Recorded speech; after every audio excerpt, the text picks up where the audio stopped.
What's up, everybody, and welcome back to another Pokemon Wonder. You know, when amazing creations and moments in scientific history are made, they pass through the lab at the hands of a talented and well-trained professional. Why treat Pokemon any differently? Today, we're going to be joined by Professor Oak, and we'll lead him, and he will lead us actually, into his Pokemon lab to see what's cooking and what knowledge we can glean from his experience and background. So put on your lab coats, ladies and gentlemen. Kids, don't forget those safety goggles. Let's aim to make some scientific Pokemon history. Professor Oak, welcome to Pokemon One. Love it. What an intro. That's the best intro I've had. That was awesome. Good to see you, man. Good to see you. Good to see you. I'm flattered to be on here amongst some pretty superstar videos that I've seen with you chatting over the past few months. You've had some rock stars on, so I'm honored to be here. Thank you very much for inviting me on. The pleasure is all mine. For anybody joining, apologize for the changes of the links. We had a couple of technical issues, and we finally navigated them, so we're here. We got the green shiz in the chat. Red Wings game. Oh, geez. Yeah. Sorry, we're competing with a lot of things tonight, I think. Yeah, we'll watch it back. No worries. Oh, he's literally at the game as well. Is that what it is? That's hilarious. Good to see you, Ponga. Good to see you, my friend. I have FOMO. Thanks for jumping through a couple of hoops there. I know you were on the first, second, and third live stream we had today, so perfect. Oh my gosh, superstars! Right into it with the rock stars in the chat. That's awesome. Well, we'll jump in with an easy one, Professor. So, what's the meaning of life? No, I'm kidding. We'll save that for the end. We'll pray to Arceus for that one, I think. But no, please do a little introduction. Just tell us a little bit about yourself and how you got into Pokemon. I like to hear the stories. I know it's a little bit cliche, but I actually love to hear it. Yeah, honestly, I got the very stereotypical entry. I'm old, so I was a kid when it started. I was born. I was an active kid when Pokemon came out. So watching the show, I would run home from school before my dad got home from work so that I could watch the show before he got back and got the remote. And it was just the highlight of my day every single time that I came home. It was on right at the time that school ended, and I lived very close. So I'd literally run home and I'd straight to the sofa. I was the first one home because my school was right next to the house. And my sisters were at schools like further away. I'm the youngest of 6. I'm from a pretty big family, so like everyone was older. My siblings and my parents and stuff. They all had the control. So that was like the one moment in my life where I had control over something, and it was it was the Pokemon show. So that was awesome. I'd come home and do that. Then obviously like cards were coming out and games and stuff. So I really liked Team Rocket. I thought that was a pretty exciting set. I enjoyed that there was a bit of a twist to the artworks, a little bit of a different. Yeah, like there wasn't much of that in the show, so I liked the I don't know, like the element of things not being so vanilla, like ordinary. Base set felt like a celebration of what they were, but Team Rocket to me felt like a story about what they were. It felt like it just had that little bit of extra edge on it. So that set resonated with me. Still got most of the cards from the binder that I collected when I was a kid in that Rocket set. Traded a lot of toys. I didn't have a lot of money. I was from a pretty poor family, so I wasn't out buying packs every weekend. I would get my toys and things that I had and trade them for people with cards and stuff, and then trade those cards with other cards, and just kind of mess around with that kind of stuff. And if I did earn a little bit of money doing some chores or whatever, I'd get a pack or buy a card or something. It was the pretty stereotypical childhood of the show and the cards. And then I got my first job when I was 11. I used to wash cars at the local car garage that would sell used cars. And I'd work there. I'd do 8 hours on a Saturday, and I'd do 7 hours on a Sunday. And I'd take that money and I saved up and I bought a Game Boy Color, and I got Crystal. That was actually, in fact, now I got Yellow first, and then I saved up and got Crystal when that came out. But Yellow was the first one I played with Pikachu, obviously. He's that's the story. That's it. He's the dude. Yeah, it was right from the get-go. He was the one. So yeah, playing the game, I was besotted. I just thought it was the most fascinating thing. I loved that you had to think about what you were doing, but there was also a story, and you had some like control over which Pokemon you had. It didn't lead you and tell you had to do this and that. Some games like a bit more freedom. Right. Yeah, you have to walk the path. It tells you. Pokemon Yellow, like you do, but there's like a million things to do in between, and like other stuff happening, and you can choose the Pokemon you want to use, in your team and stuff. So I really enjoyed that. And then when Crystal came out, dear Lord, it blew my mind. I was like, what the hell is it? This is like next level. This is ridiculous. So I was just obsessed. I mean, I would wake up late for school, like often, because I was playing it all night. Didn't want to go to sleep. I just loved that game. Were you the kid under the covers hiding, or your parents didn't check and you just stayed up all night? Both. I hid just in case, to be quiet so they didn't come and check. I was definitely doing it secretly. They had no idea, but I don't think they would have cared. Honestly, they were too busy doing other stuff. So yeah, a little bit of both, I guess. It was, oh my God. Yeah. Crystal was crazy. And then, I still had, some cards and sets and stuff, nothing too crazy. I wasn't buying big fancy cards. I didn't start moving into like all the next generations and, getting super heavy into it. The biggest thing I did was I got a sealed set from the 2000 World Pikachu collection, as the 9 cards from the different countries. It was released at the Australian Olympics in 2000. I got that. Is it this one? Yep. There you go. It's exactly that. So I had that sealed. Do you have the binder for it? No. I actually got that through a collection buyout, minus the birthday Pikachu. Is it for you, or are you gonna do something with it? That's for me. It's personal collection. Yeah. I'm gonna send you the binder. I've got the binder for it. Do you really? Yeah, I'll send it to you. I'll find it. I've got it somewhere, so I'll send it. I'll get it in the mail for you. Oh, I would love that. When you just showed that, like, filled me with joy, because that was my first. That was the first sealed, like major sealed product that I had, where I was like, just fascinated, and I didn't open that until COVID. I never opened it. Really? I just looked at it through the thing. I had it sealed, and I was like so scared of damaging it and stuff. Even back then, I had everything sleeved up. Like kids weren't doing that back in the late 90s, early 2000s. I don't know if it was like a paranoid thing or whatever, but I wanted them to be as perfect and clean and crisp as possible, and I just wanted to preserve them because I was so connected. I didn't want to mess around with them, so I really tried to take care of them. Even like stickers, like I'd have stickers in little plastic baggies and stuff, because I was, I didn't want to mess them up. Don't worry, I think we share our OCD.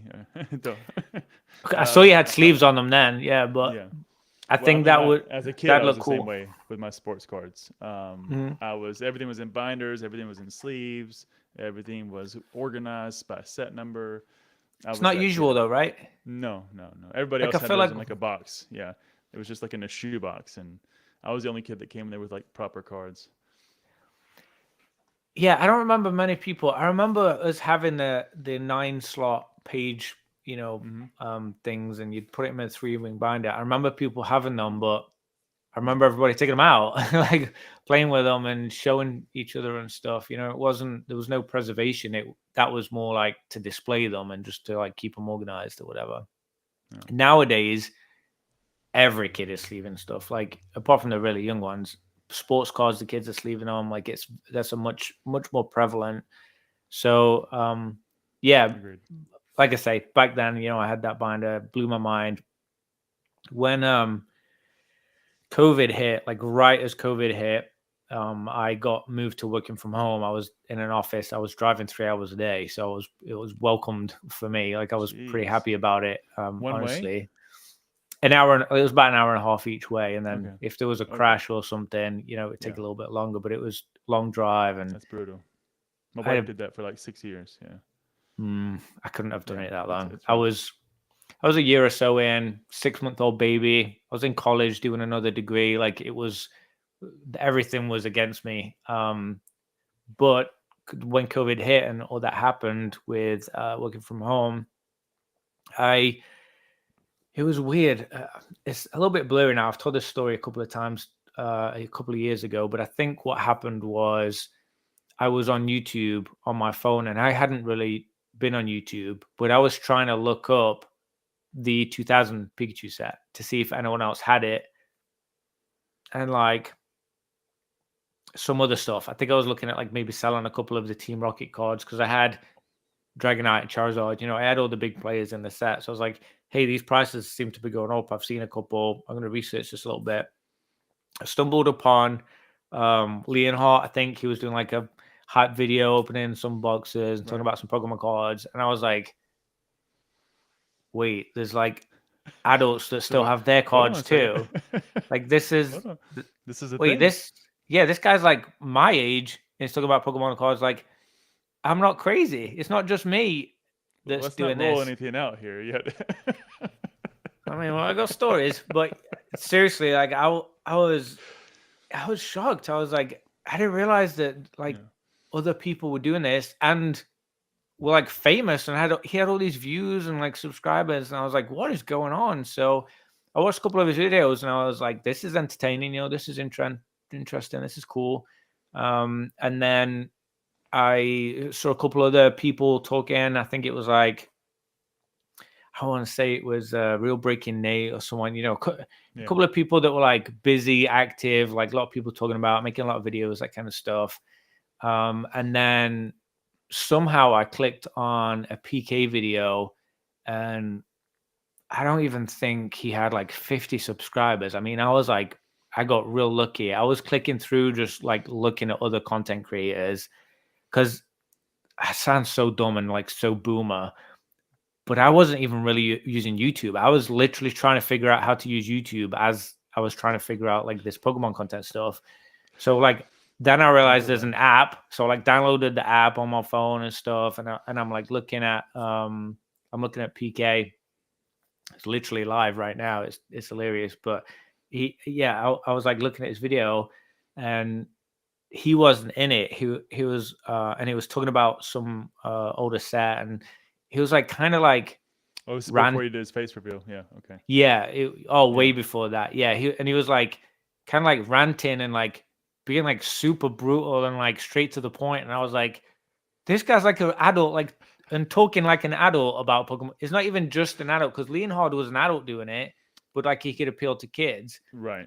PK wasn't doing it for kids. Like the way he was talking, I was like, this is like someone like me. This is like something I want to listen to. So I was listening to every episode. I was like, had notification, the bell on, and every time he made a video, I was like, oh my God, this is awesome. I was commenting. Eventually got to the point where he was like, I need mods, and he made me, Shovels, Drew, you know, a couple of us. Basically made us, I think Phil too, was a mod at that point. I think all of us became mods at the same point. And then I was like, okay, like now I gotta like stick with this guy. I got on a choice now. Like, yeah, I'm in it. I'm on the payroll, no paycheck, right? Yeah, I didn't know what I was supposed to do, so I was just jumping in every live stream, like be good, guys. Like, click the thumbs up. I don't know, but it was exciting. It was fun, and I kind of felt like, okay, like this really is a thing. And then bounced around, finding other people and just discovering, listening to other people's takes. So listening to, I love it. I don't know, Twice Big Jake, and I don't know, some of the, you know, all the other guys that make some of the bigger videos, PCG Radio. I was like, whoa, there's an English dude that's an adult, and he's talking about stuff like that. Like, it was like every time I was finding stuff, I was like, kid in a candy shop, like, this stuff's crazy. So, I got to the point where I was subscribed to like 50 different people and watching it and just consuming, and it was just insane. And then I was like, I've got this, and I'm watching all these people, and I'm listening, I'm soaking it all up, and I'm having fun in the chats, in the live streams, and in the comments on the videos and everything. But I don't have like anywhere to like talk to anyone about any of it. Yeah, Like, you I had to couldn't wait for someone's find. video, right? Yeah, like, I had to like wait for a live stream, and I was like, I wish there was a place for that.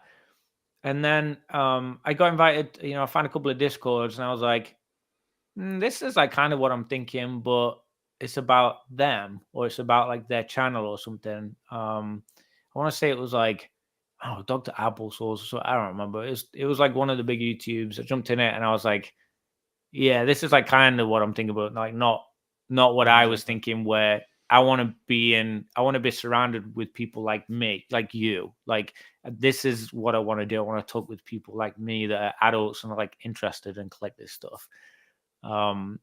At that point, I was getting pretty heavy into collecting Pikachu cards. And so that was something where I was like, I want to like enjoy what I'm doing and what I'm developing here with other people. So that's when I made the Discord and started inviting. Birth of your Discord, okay. Yeah, started inviting people. I was like, I just want to have people in there like me that I want to be friends with, and that are like a net positive in my life and in my hobby. And my goal was to do that, and then set up a YouTube channel so that I could make videos for them too, because I was consuming their content. And my goal was, if I could get 100 subscribers, it felt mind blowing at the time. But I remember thinking, if I could get 100 subscribers and maybe 50 people in the Discord, I'd be set for life. Like, you imagine having 100 or like 50 friends that are doing the same thing you're doing, like what experience you could have with that. And I was so excited at the thought of it. And before you knew it, I had 100, and then I had 200, and then it was 300, and I was like, this is nuts. Yeah, now I don't even know where I'm at right now, but it's definitely, I'm over 100. I know that's for sure. So in your Discord or your YouTube, which one are you referring to? Both. I don't even know. They're probably about the same, maybe 300 or 400 or something. I don't know. It's got to be somewhere around there. But there's a few people. And I was gonna get to your Discord a little bit later, but yeah, it's probably one of the most fun and interactive places to be. Is your Discord? Why do you think that is? I was gonna ask you that question. I'm always curious what other people think of it, because I feel. I'll tell you, but yeah, I'll answer your question. I don't mind answering, but I want to hear your thought though. I feel like I'm the most biased person to ask. That's the problem, and I really try not to be biased. I just feel like that question is so hard for me, because for me, there's two intentions I had with it. One was, I didn't want it to be about me, and I didn't want it to be about buying and selling. I wanted it to be about the hobby and about the community, and a place, I don't know, a game room, like an area for us to literally just chill and enjoy it and talk and show each other and celebrate each other and that kind of stuff. I just wanted it to be the environment that I wanted. And I hoped that there would be other people that would want that too. And it turned out there was, there is other people. The second part was who I wanted in there. And I wanted to make sure that it was good people like me. Right. That Discord's been running a while now, and we've only banned one person. There's been no timeouts. There's been no mutes or any kind of disciplinary action. There's been nothing.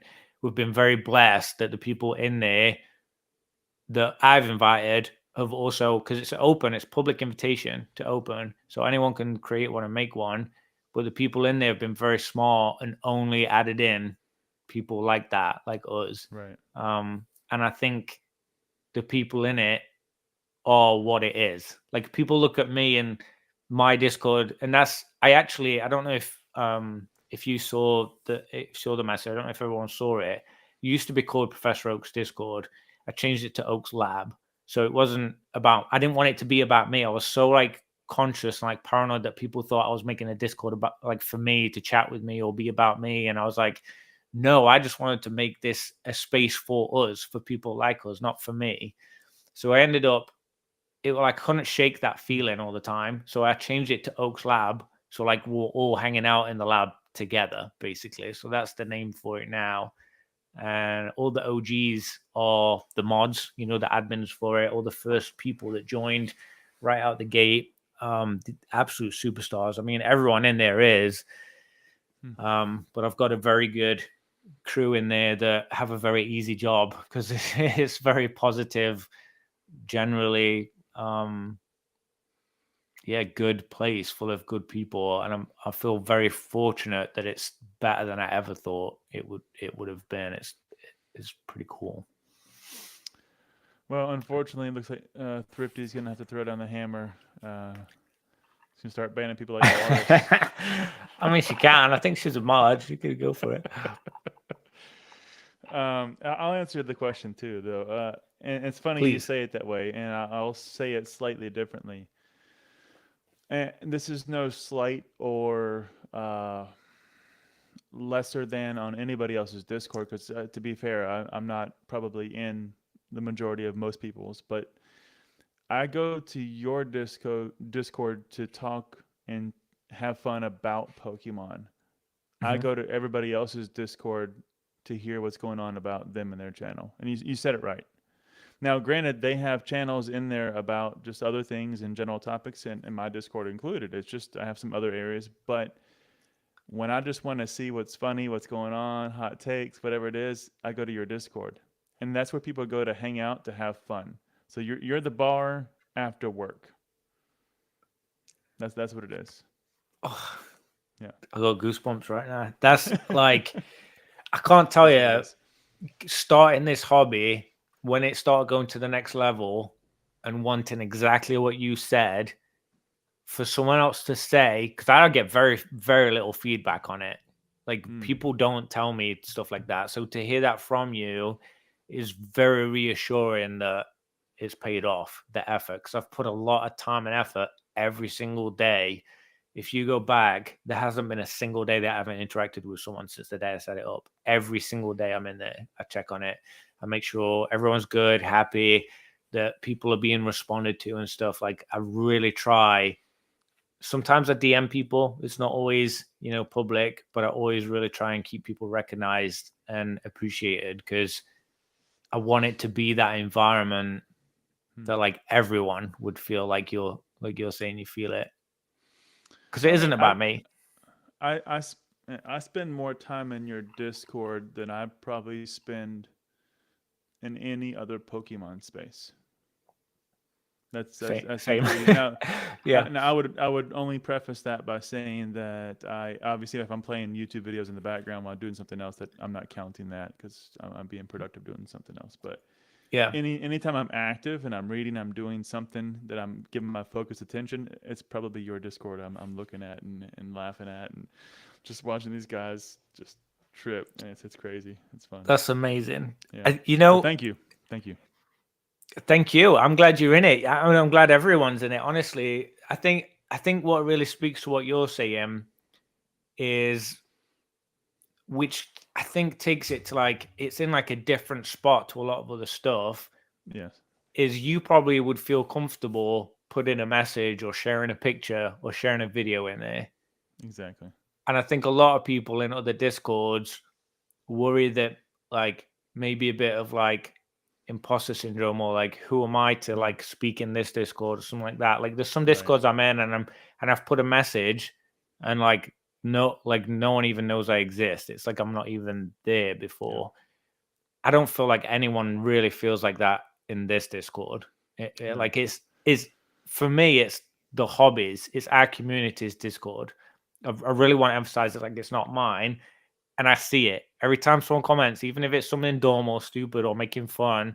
Like, I feel like everyone is Ghost Coasters posted it. He just wrote in the comments, inclusive. Like, I think that's a really good word of what I would hope. I aspire it to be. And fully agree. Oh, that feels amazing to hear that. Yeah. Flattering. What a great kind of navigation through the intro story into the present, because I had all these things on my agenda to talk you through and just kind of get your thoughts. Oh, sorry. No.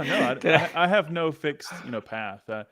Much like Yellow, we go where the path leads us, and blaze a trail, right? So no problem. Well, if we're gonna come back to Discord probably a little bit later, but go for it. Can we roll it back? Is that okay? Yeah, I'm open to talk on anything. What do you do for a living? Because I think I heard you say somewhere that you're in like reporting or analytics or something of that nature. Is what I feel like. You're managing a team that does data analytics. Kind of. That's one of the things that one of the areas that I manage to do. So okay, it's kind of hard. It's a very unique position that I have. I think a way to describe it that's kind of funny but kind of accurate is if you imagine a really big company, if they had their own version of the FBI, I basically run that for a good company. So Thrifty has had some kind of conversation with me before, but not in my 5CAA. I'm not allowed to pretend to be some agent or whatever. I stop bad people doing bad things. That's the root of it. So information security. I'm in IT. One of them. That's part of what I'm involved in, but also legal, copyright, trademark, fraud, policy issues, data privacy, IT security, app security. I'm in. It's kind of silly, the amount of different things that I'm in. But I'm that's the space I'm in. Like you said, security type stuff, online, for a big big business. So a lot of I just did interview reviews for my team today. I was in 6 or 7 hours of meetings straight, telling them about their performance for the year and talking about some goals for next year and stuff. So that was a fun day. I had a pretty action-packed day. That was awesome. But a lot of meetings and calibrating with people on stuff, building vision, some reporting, data analytics. A lot of the decision we make is based on data. A lot of it, some dark web data reporting, that kind of stuff that we'll look at to make decisions. And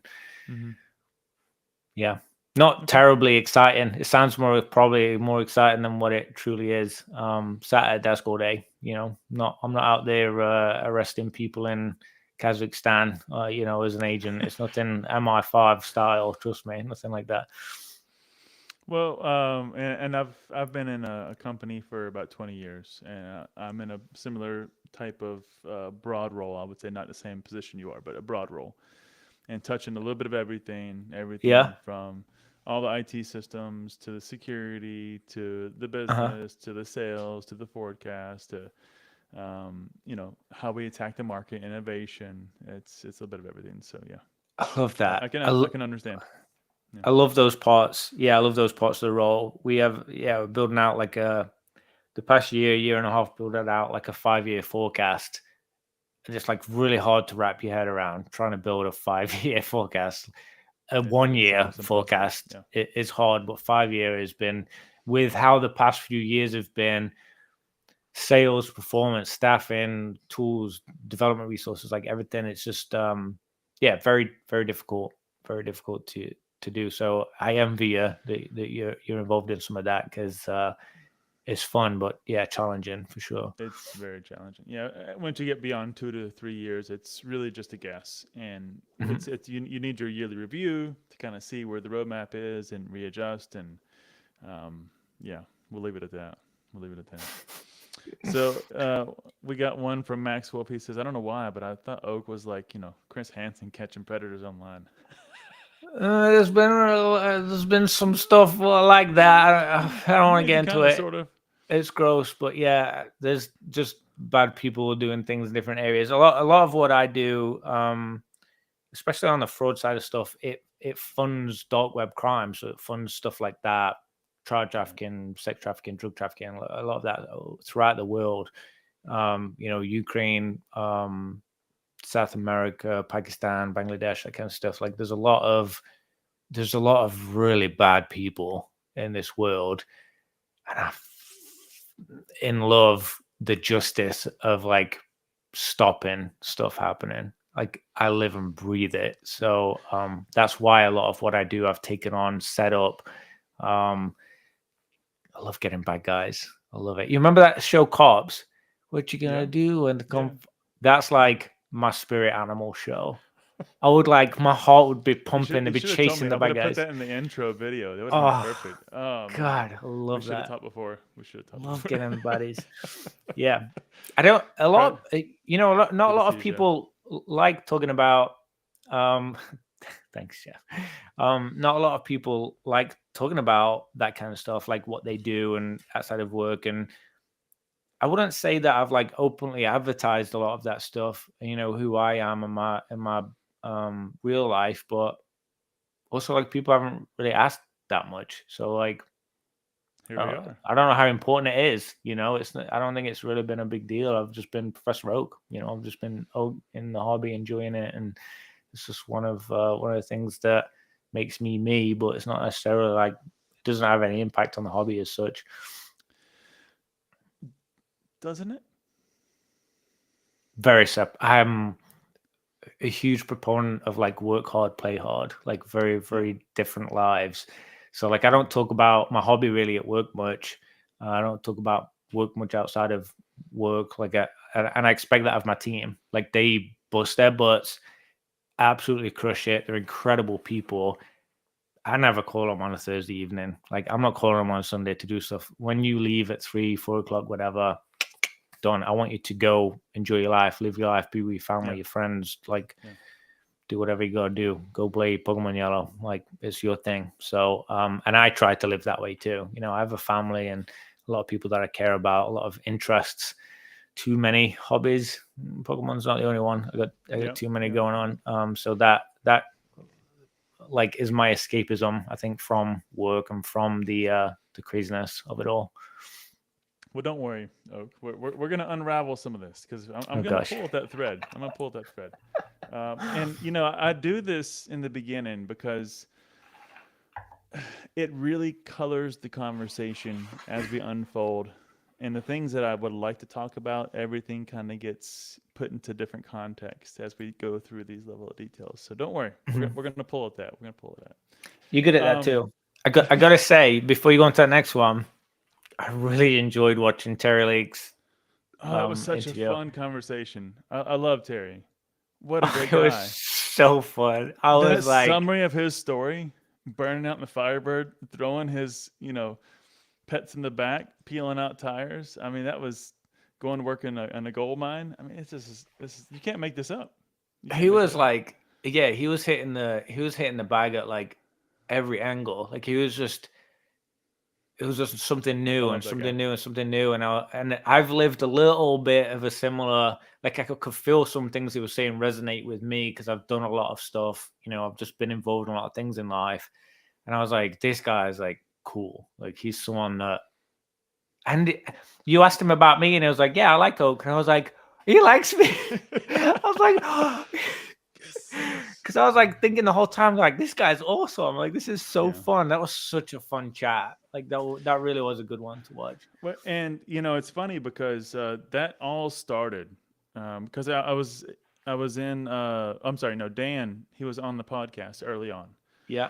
And he was gracious enough to kind of help me get started with a few others. And Terry came in hot and heavy on Dan on a comment, and I read that comment. I'm like, oh, I was like, whoa. I was like, Terry, let's, I kind of replied nicely, but I was like, let's assume here that he's doing the best with what he has, in some paraphrasing of words. And I said, but I would love to learn about what you're criticizing about. So if you could share with me, please reach out to me anytime. And so he wrote me a long email. And like I said on our conversation, I read it probably 3 or 4 times just to hear it. And I was like, you know what? Somebody said one day you should have Terry on. I'm like, that would be awesome. And so Terry and I had a conversation. We talked on the phone. He said, I don't know why anybody would want to talk to me. I said, Terry, you're underestimating the value that you have and the life that you lived. It's such a great way to deliver what you've done to the world. And I hope that he is watching today or maybe shortly thereafter. And actually, it's past his bedtime. Probably not. But I hope that you see this, Terry. And again, thank you for coming on. And I really do think that that's going to be something that will change the way you see the value that you have to give. And he'll be on PokeFlips. He'll be on some other podcasts. So I'm glad to see that happening. Yeah, I was excited when Dan was saying that too. I'm a fan for sure. There's a lot of people I'm a fan of. I'm a fanboy. Something I do. I don't know if you're aware of this. A lot of people that I see in my live streams and in the Discord and stuff that don't make YouTube videos, I'll find them on YouTube and I'll subscribe to them. And I'll be their first subscriber. And I'll be like, hey, it's your turn. Let's go. Let's go. Let's go start making, because I love seeing. It's exactly what I was saying with the Discord and following people, trying to create a community. Like, I want to see everyone else's stuff too. I don't want it to be about me. I want to see what everyone else is doing. What are you buying? What are you looking at? What do you enjoy? Like, what are you collecting? Like, what are you buying? What are you selling? That kind of stuff. And I've really enjoyed, honestly, that part of the hobby. Like, took it to a completely new level for me. So seeing people like Terry and you talk about the hobby and like your part in it and how you got to it and stuff, for me has been fantastic. And I think that's why people probably love this podcast so much, because you're hearing that on other people. Like you said, when you had Dan on, I think it was like your second person, like very actively involved in the hobby. Like, that's someone when you want to hear about, like, you want to hear about, like, how'd you get here? What are you doing? What are you going to do next? What success have you had? That kind of stuff. And exactly. There we go. Gym leader. Oak sub me. Now I feel pressure. Now's your time. Tomorrow, I'll give you the weekend. Now's your time to shine. Let's go. Yeah. That's it. You got to deliver. He's going to unsub by Monday. Nice. But no, thank you for the kind words, Oak. I made videos for Oak. Perfect. I'm so pressuring on what I just said. I don't mean it lightly. I mailed Max a microphone. Like, did you really? I literally sent Max a microphone. Like, you are going to make videos. Like, I need you to do this. I want to see more of what you've got, because Max posts to Instagram, would send me pictures, share stuff in the Discord, and I'm like, why aren't you making videos on this stuff? Like, I want to see that. People want to see this stuff. Like, we all do. Let's share it. It's just, I don't know. It's fun. It's funny, but I love everyone. He's annoyingly supportive. What a descriptive way to put it, Thrifty. Ugh, gross. What a douchebag, the Okuma. Just so you know, Max, keep the microphone away from your private spaces. When you receive microphones from CIA agents, you got to be careful. So just record the video with it, because it's already public information anyways at that point. But after that, like, put it away in a black box somewhere. I've already heard all I could from it. It's been a while. No problem.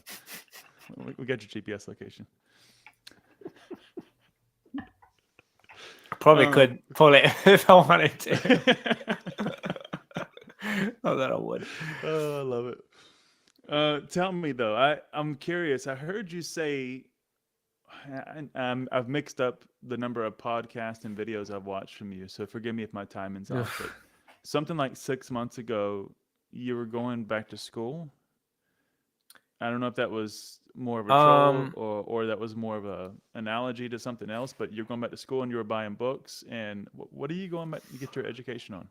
So essentially, I did a computer science degree a little while back. And now I'm going back to do like the next level, which is like managing people with computer science degrees, like the leadership version. It's just a higher level degree of this. And I I'll bore you with the details, but yeah, I'm going back in January. Obviously with hopes of moving up even further within the company that I'm at, and building like a lifelong career from it. Like I enjoy it. I get a lot from it. I work with superstars, and I think I'm at a point where I want to develop that for the long term. And I really enjoy leadership. I think that's something where I get the most probably satisfaction from my role at the moment. And I can Helping other see people is great. It's truly fulfilling. and seeing them succeed after you've helped, and seeing the results from that. Today is a very apt conversation for us to have, with me doing the interview reviews for my staff today. But it's fresh. yeah, I just spent 2 months almost building them out. Like I put a lot of intention into there, and a lot of really proud, like choke up type moments happened today going through it. Like just incredible people that I get to work with, and it's flattering. Again, flattered by a lot of people, but they excite me in a lot of ways. It's pretty cool seeing. So yeah, just taking that to the next level, basically, professionally. I'm so glad that we got to have this podcast after you've got through those interview reviews, because I mean that timing is perfect. And I have similar conversations where I've had people reach out 10 years later, several jobs into it. They've married now, and they say, "Hey, I just want to say thanks for what you did for me. You changed my life." And those moments, it makes it all worth it. Those hard times when you think, yeah, I can't take it anymore. It's too much. It's too many, bureaucracy, and it makes it all worth it. So, yeah. Oh, yeah. I'm just thinking back. There was one person I delivered a very good review for today, and at the end of it, she gave me a little bit of like a thank you kind of summary, like a little mini monologue back on like why she's thankful for me, and like gave me some feedback. And there was a couple of things she said, and I was choked. Like I couldn't breathe. I was like, oh my God, because I never get feedback. Yeah, it was really wonderful to hear. Yeah, I mean, but like you say, all the effort and like it makes it worth it. The care, yeah, like knowing that it's worth it, like knowing that, yeah, it's made it worth it, and like having that reaffirmed and expressed to you. It was a day, I tell you. So I was like all geared up for this. Yeah, I was excited to jump in. All right, so I do want to ask though, were you at the company for an extended period of time? The company you're at now, what's the time frame? 'Cause if you're looking to make a lifelong career out of it, I'm curious how long you've already been there. It'll be 5 years in a couple of months. It's coming up to 5 years. It's been a little while. Yeah. Do you know what I did before that? Please tell me. I was I started culinary school when I was 11 years old, when I started my own job. So when I was obviously back in England, you grow up very young. Like you start work earlier, you graduate high school at 16, you go into the workforce, or you go to university or whatever. Everything's just, the drinking age when I was there was 5. It's now 8. I think they put it up to 8 years old. But yeah, I mean, the first time I got drunk, I was like 10. Like everything's just younger, in England. So I started culinary school when I was 11, just part-time. I went full-time, did that through high school. I went full-time when I was 16, graduated after a year when I was 17 with my culinary degree, and I won student chef of the year. Oh, so I was a chef, basically. I went into chef knows where it's at. We need to have a conversation about some of this. And yeah, I went on to be commis chef, a microwave chef, and a commis chef, and then chef de partie. I was a pastry chef for a while. That's definitely where my passion was. Ended up being, by the age of 23, I was a head chef, running my first place. And thought I knew what I was doing, had no idea what I was doing, but I just enjoyed it and learned from it pretty much. And then, yeah, I came to America traveling, and I hadn't had a week off in a few years because of the chef life. I mean, chef's in the chat right now, so it's Paul Father, he gets it, hospitality, but it consumes you.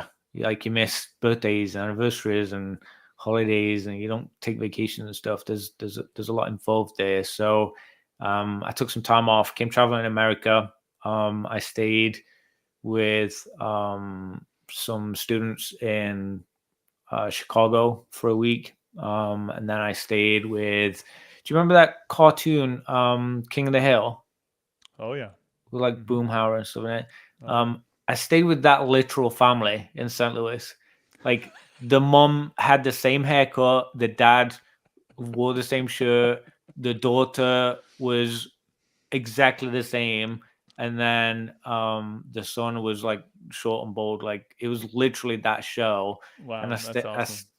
I stayed in their basement for a week, and then I have a half brother in down in Florida, so I made my way down the country, and I was spending some time with him. And this is, 12 years ago, basically. It's a long time ago now.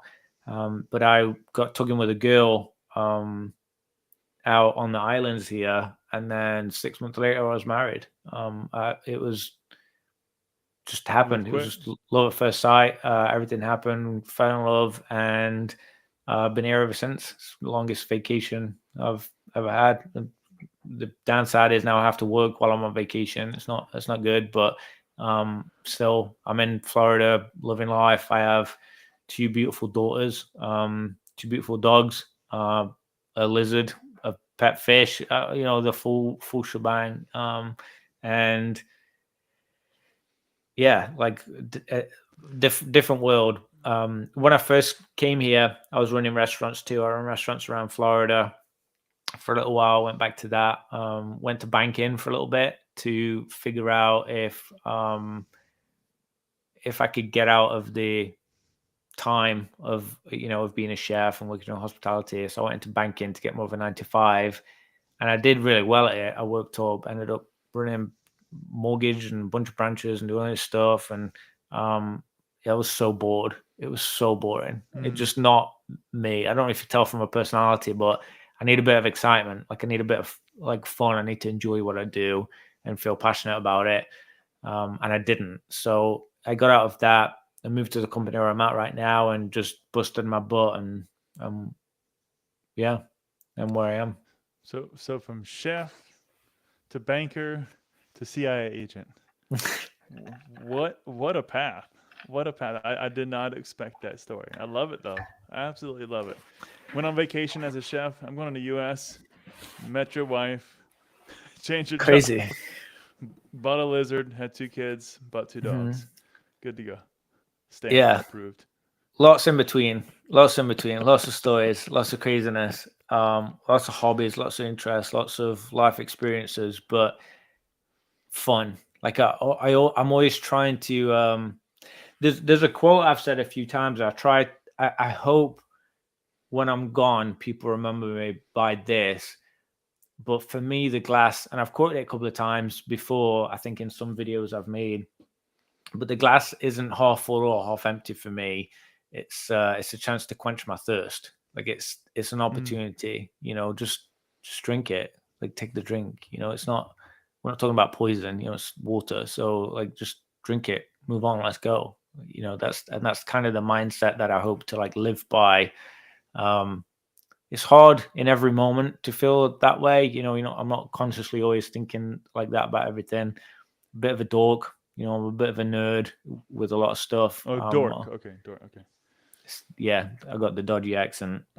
Yeah, a bit of a dork. There's a dog. I'm like, you're a dog. I'm not getting it. I'm a bit of a dirty dog too. Yeah, no, I'm a bit of a dog, a nerd. I like numbers, I like stats. I'm fantastic with Excel, and I know some software languages and stuff. Like you were talking about IT, like that stuff really interests me. Like Are you a C# guy or are you a Java guy?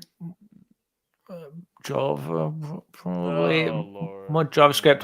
I'm trying to get a job. Okay, well that's different. I'm trying to get a JavaScript updated right now on our checkout page so that I can pull more information from people checking out. There's some stuff I'm trying to get done there. But yeah, languages in general. I mean, even like you say, C, C#, I don't know, Python, like all Microsoft Visual. Like there's just like a million things like we're playing around with, tinkering at. I'm not a master at any of it, but I've made it, I've done it, did it in the classes, I've done it at work, that kind of stuff, and it interests me. Like I think it's interesting. It's very fun.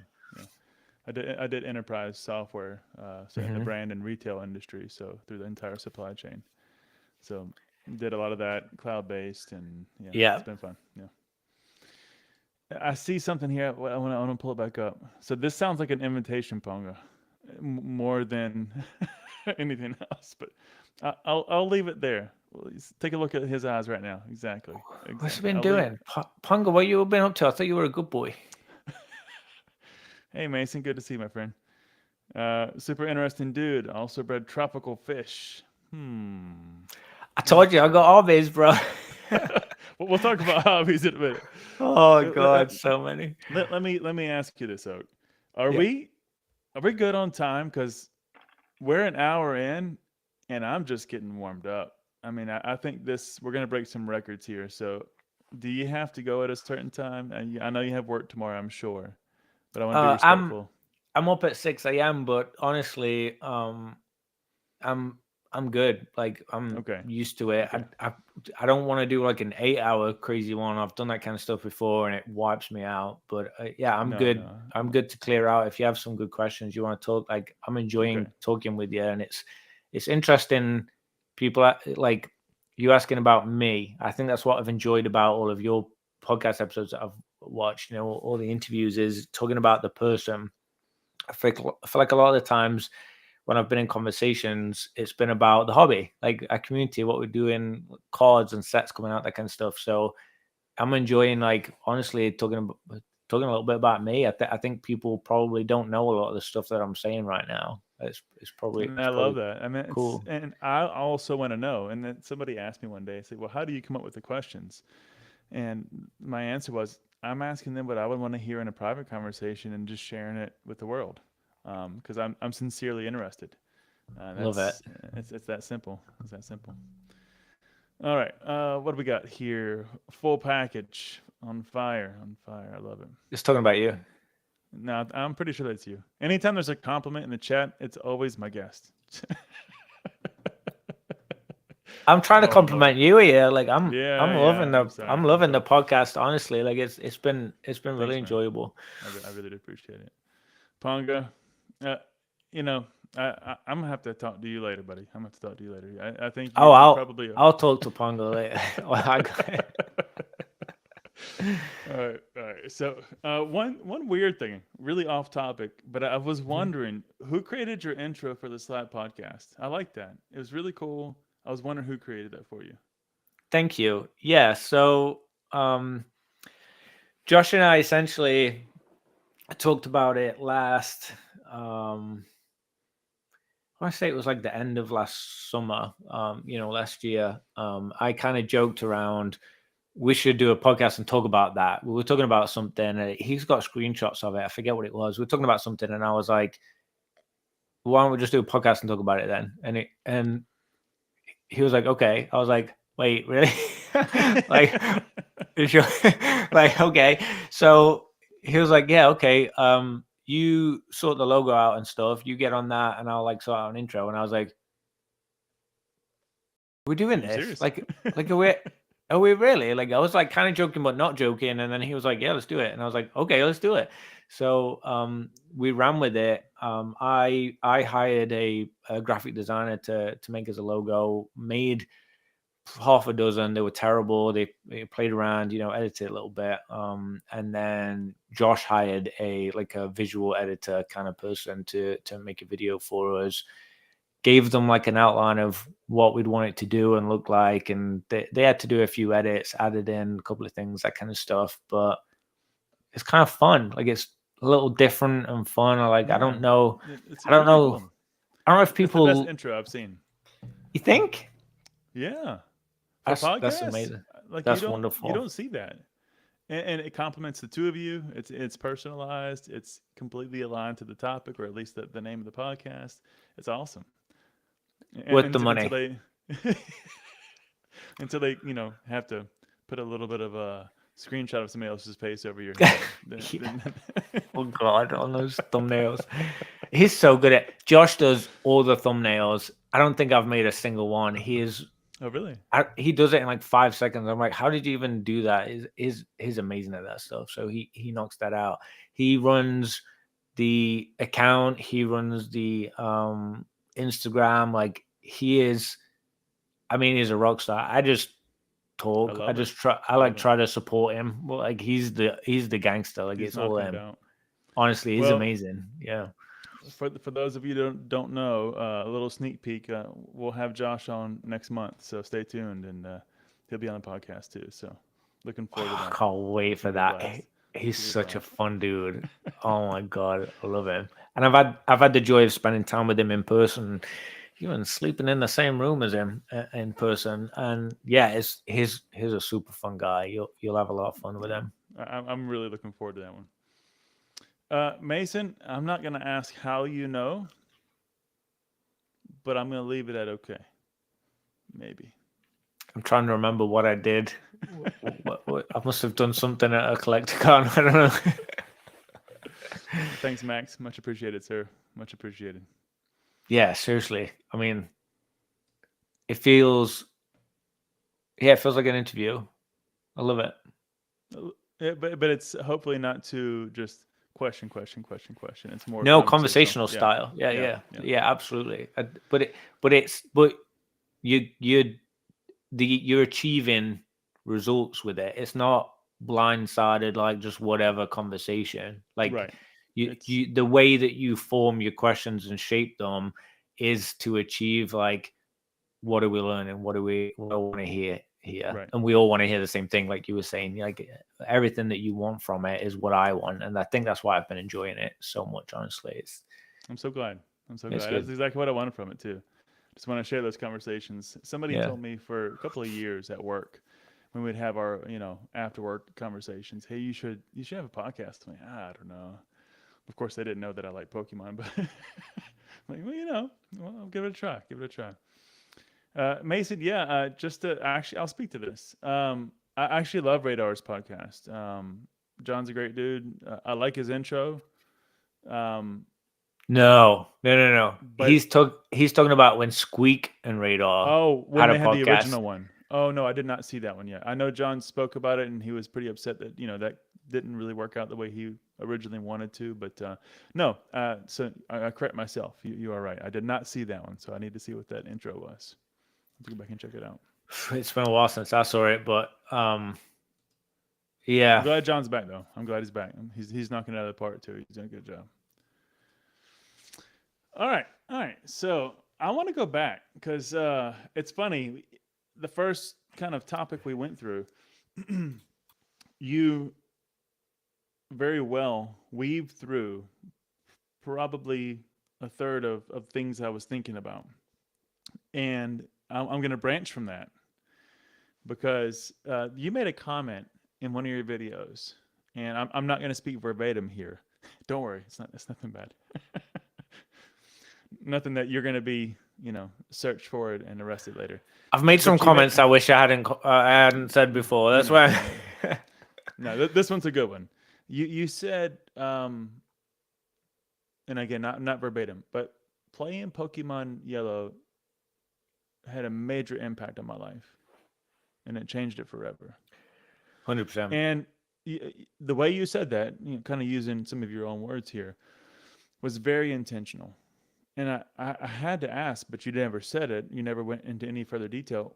Why was it so impactful to you at that age? What was it about that game, that moment in your life, that time that had such an impact? Oh, you're going to make me super vulnerable right now. God.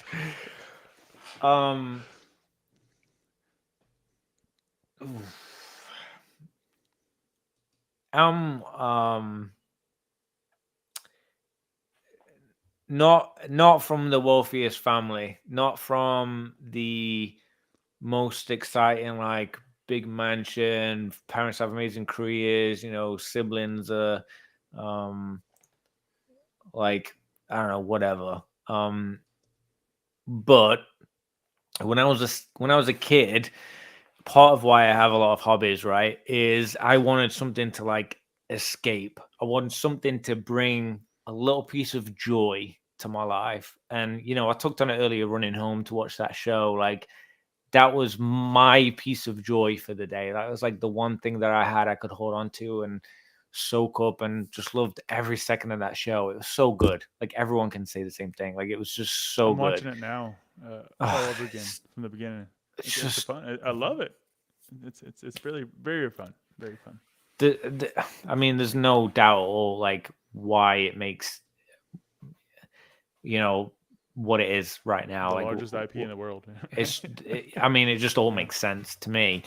But um, it was that it was essentially, at that kind of time in my life, I didn't have much. My first pair of jeans were my older sister's hand me downs. Like, I would borrow my father's shoes like for school, because it was like that kind of life. No, and I don't want pity. I'm not trying to say this for like build, oh boohoo, like, okay, terrible childhood. It wasn't terrible. I was surrounded by amazing people, just not great circumstances, not just Understood.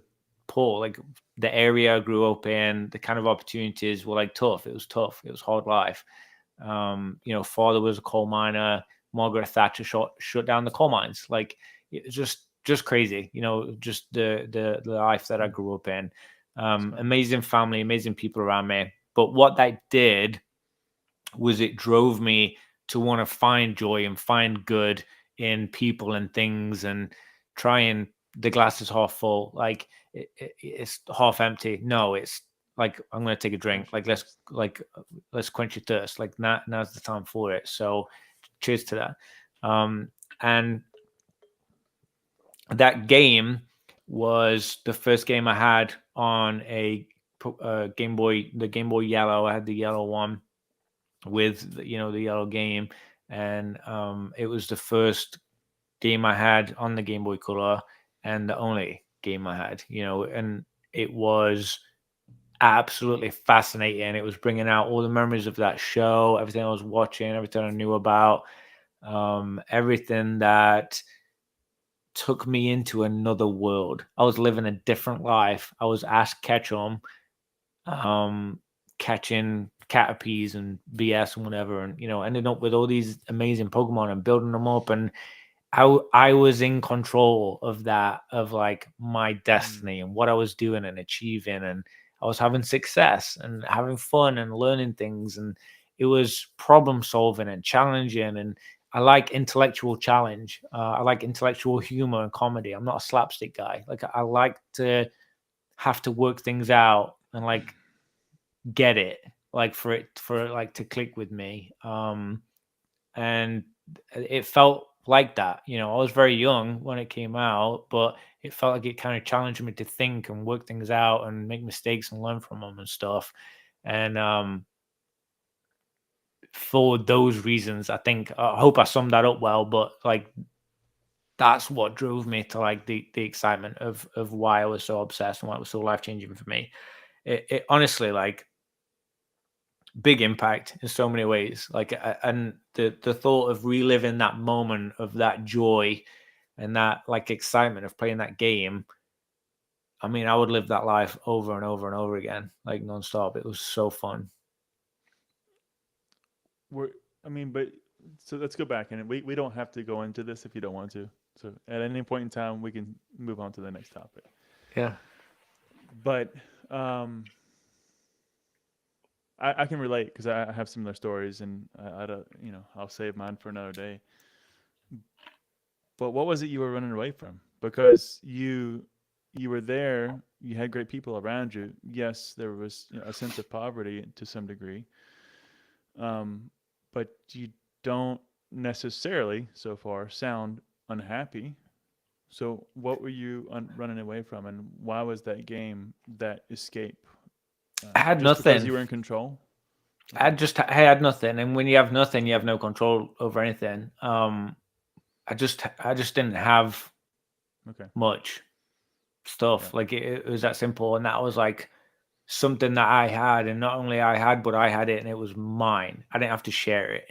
And that sounds super selfish, but when you're the youngest of six, it's But really you nice to have have to have that. something. You have to have that. Yeah. You need something that That's can be yours. Only yours yours. Yeah. for once. Exactly. And that turned as I got older, turned into a teenager, that turned into my cell phone. Like that was mine. That was my thing. And that still never really left me. Like it's with me all the time. It's like a part of me. But that was like me being Okay. able to play Snake, I see. the first game that I had on a cell phone, or that kind of stuff. It was like that was my thing. I could like take pictures, and none of my sisters, whatever, would take it See or it. do Yeah. anything with it. Like it was mine. It felt good to like be able to enjoy that. Like nothing nefarious, obviously, but Right. like Right. it was just my thing. Okay. Yeah. I can totally understand that. Very I simplistic. I mean, nothing too crazy and mind blowing. It's just that simple. Like it was something that was mine. Like say I had control of the destiny of what was happening in it, and it was fun, it was enjoyable, positive, such a positive game to play and like problem solve and work out. I'll give a little bit of an inkling so we can share and connect here. I used to, and I think I've mentioned at least part of this in one of my podcasts, but I didn't have much either. And I grew up mostly with my grandparents, single mom. She worked 3 jobs. The food we ate is what she was able to bring home that were leftovers from the restaurant or the pizza joint. So like we didn't have really Yep. anything. And the only way that I could get anything is I would have to do some work. And this is before I was able to work at a pet shop behind the scenes, under the table. But I would be given a string and a magnet. Like the magnets had like a little hole drilled through it, so I just tie a string to it. Hmm. And my grandfather, they had a house that was built on a previous like construction area, so it had like lots of nails and different things out in the yard. So I had to walk around the yard with a magnet and a string and pick up the nails. And so Oh, for every no nail way. that I was able to get, I got a penny. And if I got That's so many, awesome. like he would give me some type of a multiplier, like a quarter sometimes or a dime. Hmm. But I would save that. And for me, this is, I was born in 81. So this Hmm. is probably now fast forward. I was probably 4 to 5. Hmm. And so I'm saving up these nickels, quarters, pennies in order to buy Ninja Turtles. And that was my thing. So I'd sit in my room in Loved it. isolation and just play Ninja Turtles. And I would, every couple of months I would get enough money because at the time they were about $3 and change when I used to buy one. I Hmm. can maybe even remember them being slightly under 3. And yeah, we would buy those, and that would be my thing. So yeah, I can share that whole thing of being mine. I didn't have the siblings, but having nothing, having to earn it, having something to enjoy, and sit there in my room for hours. My mom would come and check on me because I'd be so quiet. She's like, "Are Hmm. you okay?" So yeah, I'm just in here playing. What are Hell you yeah, doing? yeah. It's Doing like, my thing. yeah, Yeah. I'm better than okay, right? Yeah, I got Bebop, Rocksteady, and Raphael. I'm good to go, right? But yeah, uh it was yeah, good times, man. Good that's times. that's so awesome. Yeah, I'm thinking about kind of time frame for me too, and I remember, yeah, similar stuff. What I was lucky that I grew up in an area basically in a forest, and Mm. a lot of my neighbors, it was not literally like we don't have trees on the front yard and stuff like actual forest, but like in forest area. And there was a lot of kids on my street, like a lot of kids in similar ages, give or take a couple of years, a lot of them, but some of them were my age. And we would go climb trees and make dens, and there was a lot of like physical like play, we'd go out and do stuff out in the Yeah. countryside, basically, out in the country, fishing and catching rabbits. I learned how to do all that kind of stuff, very young. And so I had friends, um, but it's still not quite the same. Like on a rainy day and it's cold or freezing, like you're in your room, What like do you you can't do? go out Yeah. and do stuff with your friends. Like you need something to do. So or like late at Tetris, night, Game Boy, Game Boy Yellow. Yeah. there it That's right. is. Okay. Yeah, thanks for sharing that though. That's so yeah, like it definitely resonates with me. I remember, I think I had a Red Ranger or something. I had a Power Ranger, or yeah, I had a few things back in the day. Because you're a few years younger than me, aren't you? Like you're probably I'm late 38. 80s. Yeah. I was born late 80s, so I'm a little bit, not much, but a little bit younger. Toy cars, Lego, like the regular stuff, secondhand, all that kind of stuff. But yeah, I definitely had a few of those kind of things, and Well, and back it's all to our fun. early point when we opened this conversation around, taking care of our things. I can literally, with one hand, I have to stand up, but I can go over there and reach and grab the bucket of Ninja Turtles that I had when I was a kid. They're right here in the office. No way. Yeah, all the originals. Yeah. So I You took care of them and carried them over all these years. And yeah, Have you taken any pictures of them? No, never have. You should get them out and take one picture of them all together. Like take a really good picture for like Instagram or for community posts or something. Yeah, I would do that. love to I got see the that. weapons and everything. That'd be really cool. Oh my god, I love that show so much. TURTLE power. You got it. You got it. In the membrane, turtle power. Oh god, that's so good. I love it. Good conversation, man. Thanks for opening up. I hope I didn't go too deep. All good. I enjoyed it. Nothing too scary down there. Don't worry. Yeah. Okay. Good. I do want to hear about your hobbies though, because you mentioned there's a few. I've heard it. You've actually said it a few times that you have a lot of hobbies outside of Pokemon, but I never hear which. Yeah, I've heard fishing. I've heard a few others, but I don't hear too much else. So what else does Oak have in the good old tool belt for hobbies? Yeah, I think it's probably good and bad, but the glass quote, it multiplies into a lot of other facets of life, I guess. You mentioned you worked in a pet shop for a little bit. Yeah, I did. I worked in a pet shop. That was my second job. As a kid, I was 14, 15. And Same. the owners let me run it. It was very quiet, but they were like, go do your things. And they'd sold all these books. And it was 95% fish, like very exotic, normal fish, exotic fish, outdoor fish, indoor fish, all that kind of stuff. We bred them. So I would read all the books that they would sell there too. While I was waiting for customers, I'd learn all the names, of cichlids from Lake Tanganyika and Lake Malawi. And I'd learn that a guppy is called Poecilia reticulata. Like I just learned all the Italian names. Like I was telling you earlier, like, I was that dog, I was the nerd, and I'd learn all that kind of stuff.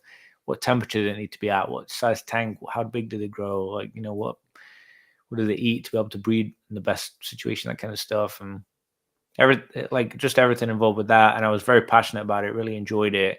And so I ended up setting a bunch of tanks in my bedroom at home and started, breeding them, and then I'd sell them to the store that I work out, get store credit, buy more fish, and buy things, buy whatever. Like it was just one big vicious cycle hold on. Yeah. You worked at the pet store, consumed their products, content, and knowledge, went home, probably with fish tanks you got at a discount or for free.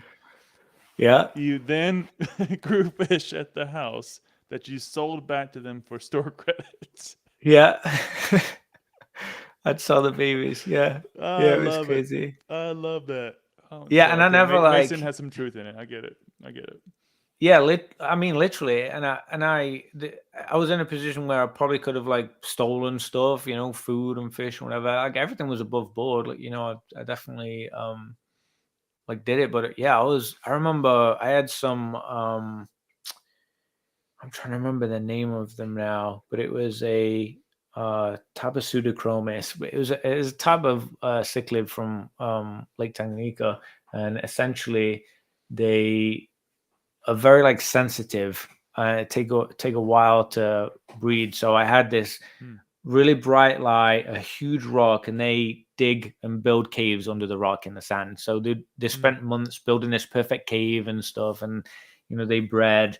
And it's very difficult. Like not many people have bred that type of cichlid before. And I did it, and I was 15, and I was like, this is freaking awesome. This is cool. Like that I got like the result that I wanted after all that study and hard work and getting the temperature perfect, feeding them twice a day and doing this and doing that, just I was like so clinical about it. And to get to see them like succeed and thrive in that environment, it was awesome. And I was very passionate about that. And, a lot of the other stuff I was doing there, that ended up turning into breeding leopard geckos. And I'd sold that to a different pet store. I was selling, baby lizards to them. And then I'd have pet snakes. And then I had a lizard.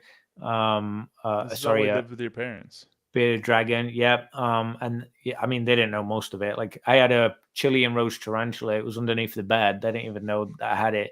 I had an emperor scorpion at one point. They're very friendly. Like they're big, but they're friendly ones. And I was smart about it. I didn't do anything crazy or stupid. It was just like stuff that most people would be like, "What are you doing?" It's just. Let me get this straight. You have a tarantula under your bed. I can imagine mom going and say, "Hey, I want to go get your dirty clothes out from your room, and I found this tarantula." Care to explain this one? Yeah, she would. I don't think she would have been very happy if she got it. What's funny is the hardest thing to hide is the crickets that you have to feed them because they chirp. The ones that still have their wings on. So I had to reveal one pet, which was I had a huge tank with the leopard geckos that were breeding, and I could just cover it as that. It was their food. Right. Everything was that. Yeah, everything. No, it's just the one. Yeah, it was stuff for them. I don't see how you could have hit all that. Yeah. So that I got a fascination for animals. I think that is another.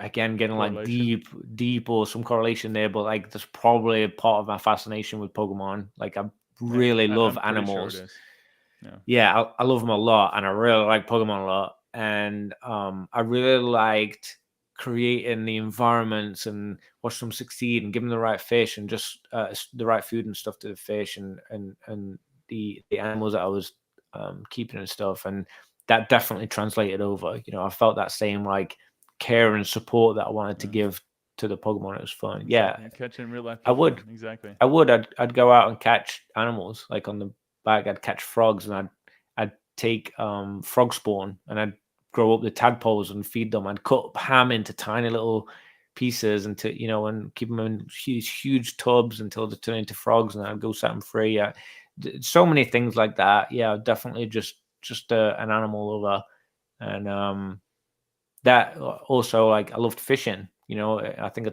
touched on it earlier. You mentioned it, but a huge fisherman back in England. I had the full setup here. Big fisherman in Florida. I mean, if there's anywhere to do it, it's here. I've caught some crazy stuff.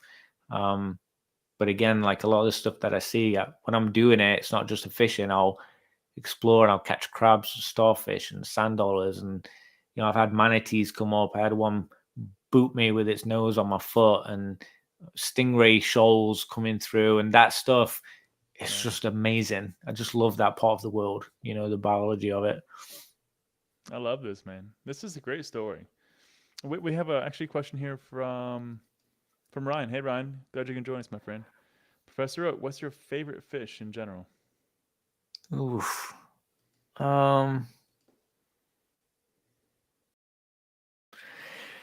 There's a fish called Keeley fish, the Killi, and they're like just very pretty.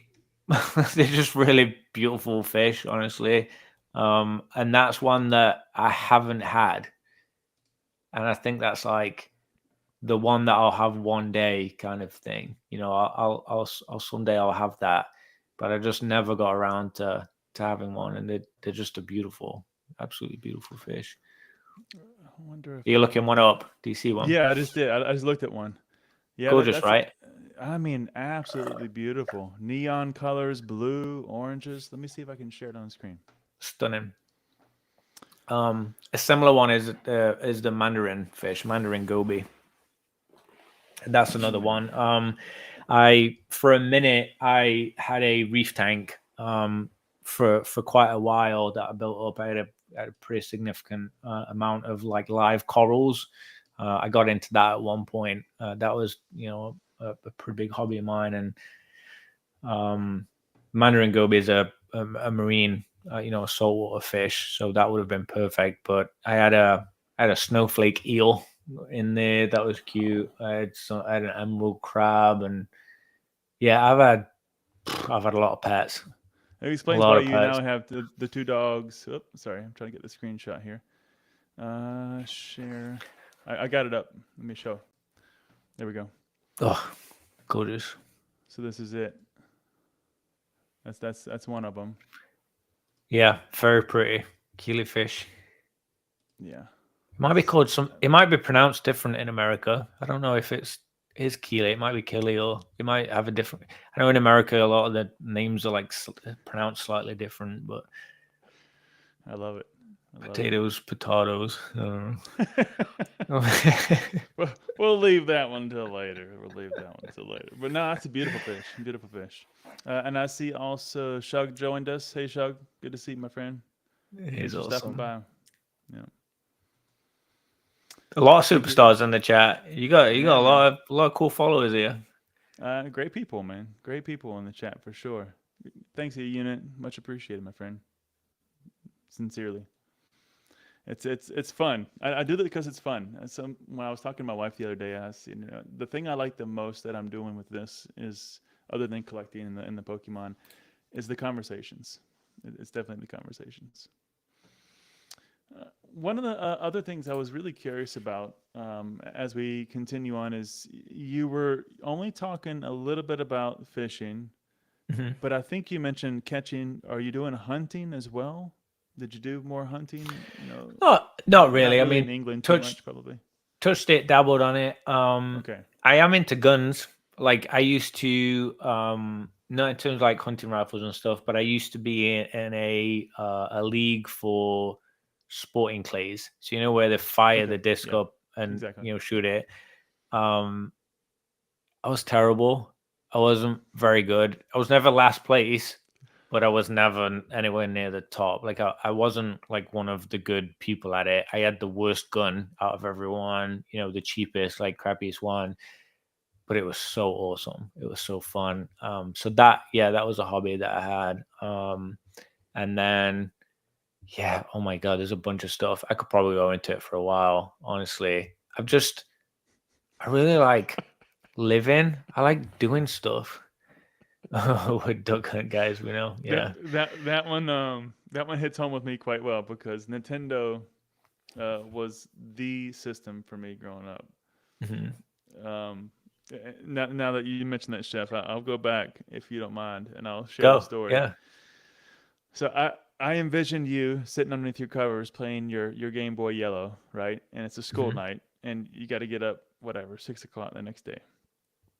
We were doing the same thing. I had a friend, also, very poor at the time. We all were, to be honest. And all we had was this Nintendo, and we had like 2 games. Mario was one of them. And if anybody's ever played the original Nintendo, there's no saves. There's no like, hey, let me save my game for tomorrow. It's you beat it in one day or a weekend, whatever, or you don't. And we used to have to.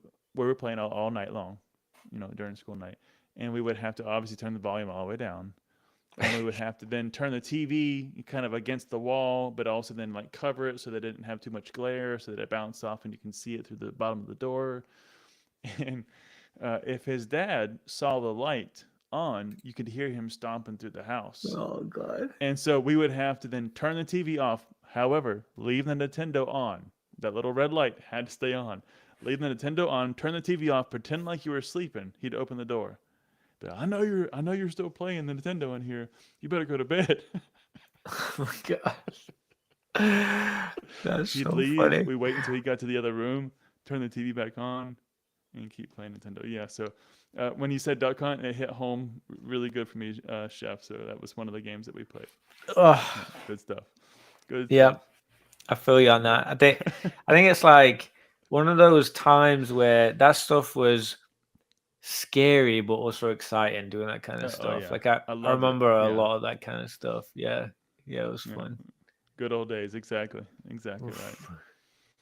All right. Well, I actually want to hear a little bit about your collection. So, I've tried to pick up on it, and if you've said these things, 1,000 times, I apologize for the repetition. But No, go for again, it. it's the things that I would like to know. I know you're a Pikachu collector. That's kind of your primary focus. Uh-huh. But are you focused 100% slabbed only? Because it sounds like everything that you get, you try to preserve it in a slab. You don't do any binders. You don't do anything else.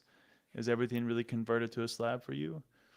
No, not at Okay. all. I think slabs probably turned into volume wise, probably the smallest part of my collection. Actually, Oh, at I'm quite one surprised. part, Okay. at one part, it was the biggest. You're right. That was my main focus, and it's kind of got to the point where there's too many things that I want, and you can't turn everything in slabs. And also, a lot of the stuff I just want to like have that and enjoy it, and not necessarily slab it. So, at one point with the Pikachu specifically, with PSA's set registry, I was number 2 in the world. Like I was in it. Like I was really in it. Like and chasing that. And I wanted every 10 of every card possible. And it's just not realistic. There's just way too many, way too much time involvement, dollar involvement. So I'm at the point now where I've got what I've got. I buy stuff when I can get a deal or I enjoy it, that kind of stuff. Some people gift me things, that kind of stuff. But honestly, I've been kind of building out a Pikachu binder. Like I've got a pretty decent size binder. Brandon Baker, I don't know how many people in the chat might know him. He goes by PokeBB and his username. Okay. So you might see that now. I've Yeah. said it. Yeah. He gifted me like a supersized binder. It's like a 4x4. This thing is like Mhm. absolute beast. And Yep. he put in a bunch of Pikachus when he gifted it to me. It was incredibly kind of him. Have you got one too? I think it's one of these. The 4x4s. Yeah, probably. Yeah, 4x3. Yeah, it's probably that. Yeah. Yeah. 4x3. Yeah. Sorry. Yeah. It looks like that. It's probably that. Yeah. So he put in a bunch in there, and it's, I mean, the thing's a monster. But then I started like throwing all the ones that I had that weren't 10 worthy, because I won't send stuff to PSA unless it's 10s. Like my 10 ratio is very high. Like I try not to send stuff and just waste money in that. So I have a binder full of things that didn't turn out to be what I thought it would be. Raw, so that and then I just don't waste it. But outside of that, I've also got mini binders of illustrators like Sao, Hayagunasuke. I've got some of those. I've got my 151 binder. That's my most recent one I've been working on, like in the actual binder from the collection.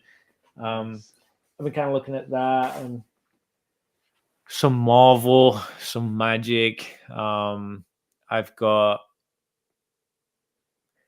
too many things. There's too many things I'm interested in and I'm excited about. Like I'm looking around and I can just see.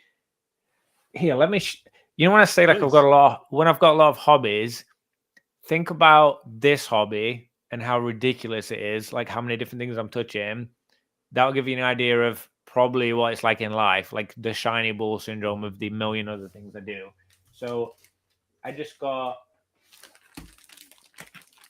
King Kong. Like that's not even a thing, right?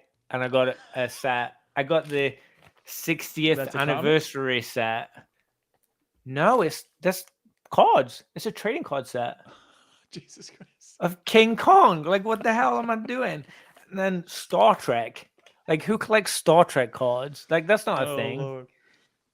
That's how deep and ridiculous I am. When I say I've got stuff that's like, what are you doing?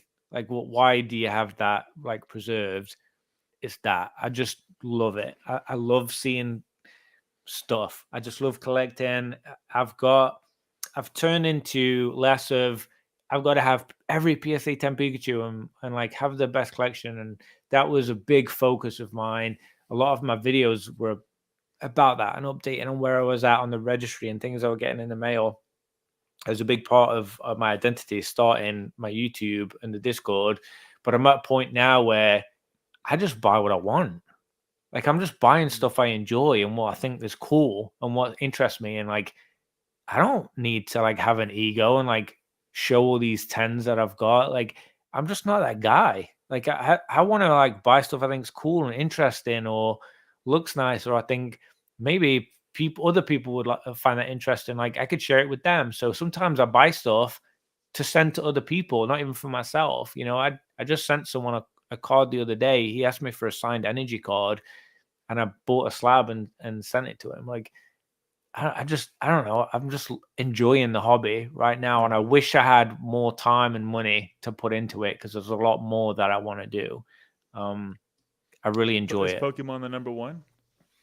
Yeah, Okay. yeah, for sure. It's the baby. What I have been doing, I have a bunch here, but I've been collecting She-Hulk. Like, I saw got that a couple. picture on your Instagram. I got a couple of cards, and I was like, oh, that's actually pretty cool. Like, I think I'd like to collect She-Hulk. So I just started buying She-Hulk cards, and then people started sending me She-Hulk cards. And before you know it, you've got a huge stack of She-Hulk cards to send to PSA. Like, and then you've got a huge. Then you're starting to get a little collection of slabs of She-Hulk cards. She-Hulk. Oh Lord. It's just that, like, I don't know, opportunistic, you know, like I say, with the glass, it comes back to the glass again. You know, it's opportunistic view of let's enjoy that thing. Let's just enjoy it, embrace it. Like, let's live it. And I think that's an interesting dichotomy because I see you, and you can tell me if I'm wrong. This is all learning for me. But I see you as a very well thought out, mentally deep thinker, structured, right?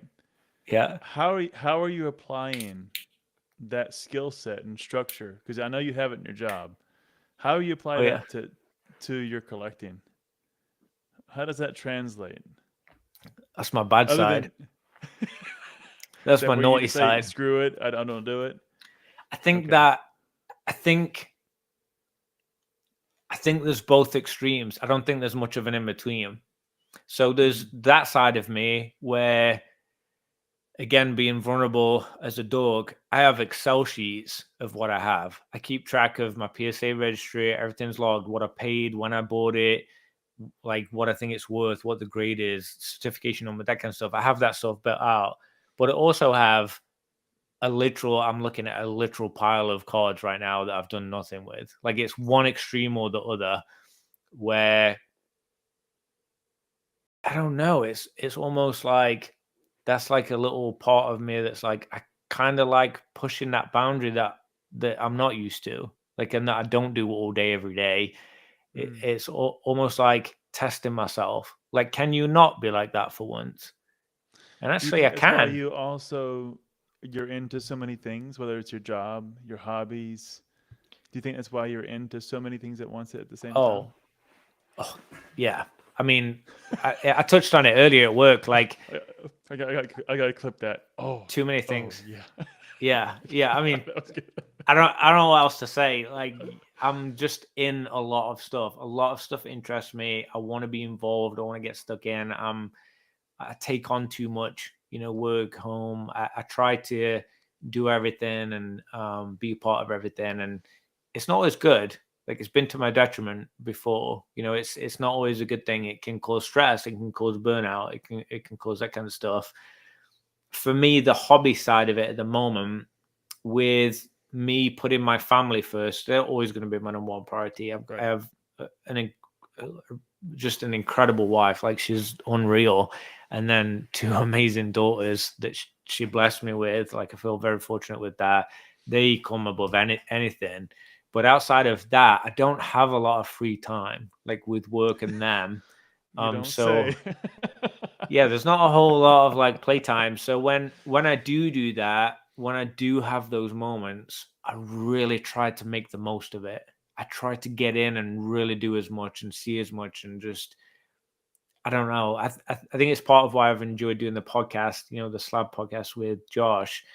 so much, is that's my moment where, okay, I can actually like have this moment, just like the kid thing with, you know, the Game Boy. Like that's my moment where like it's mine, it's my thing, and I can just go do it and shut off everything else in the world and know nothing's going to be affected. We shoot at 10 o'clock.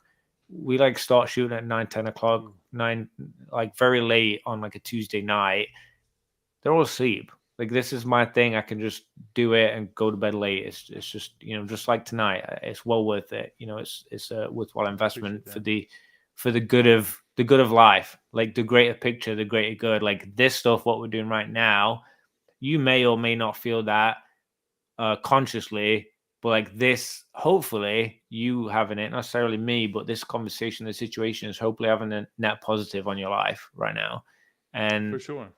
I like to think, I like to think that every moment that I'm getting stuck into like this is for me too. Like I'm enjoying this. I think it's more, it states more of a positive that we vote with our time than we do with our dollars or we do with anything else. If I say I'm going to give you 3 hours of my time, I never get that back. And what better way, and that's why I'm so thankful that you're with us today, what better way to say we value what we're doing and we want to make sure that's a net positive than to say, I'm going to give you my time. And just like this conversation, you know, you stepped into this, you didn't know what I was going to ask you. You didn't know how this conversation was going to go. I heard your comment on your latest Slabbed podcast. You're like, I don't know, maybe we'll just have a good conversation. He'll pick my brain a little bit. I didn't know. I was like, I'm excited for it, but I'm always going to go. Yeah. And I love that. And I'm forever grateful. So deeply appreciated. Thank you so much. Thank you. Very fun. I'm also really interested now because you've talked about the structure. You talked about, in a sense, how that translates to you being on the edge of your comfort zone. Because I think, and you tell me again if I'm wrong, you prefer to be structured. That's your comfort. That's your, you know, cozy, warm, I'm in the blanket. But I like to know. Yes, exactly. You like to know what's coming. The unknown is the edge that gives you the excitement. But yeah, you try to ride that line as much as possible, right? Is that right? So far? It's weird because it depends on the environment and the situation. Like, with work, I think it's different. You're going to stay more in the known. Yeah. I'd say I'm probably almost a chameleon with it, where I will shift between those moments. It's not like all or nothing all the time. It's not. Yeah, it's not. I can adapt. Each one. Right. Well, I'm very dynamic with it. And here's my assumption. With work, the maximum known. With family, it's secondary in terms of being known, but obviously you have to allow for a factor of unknown.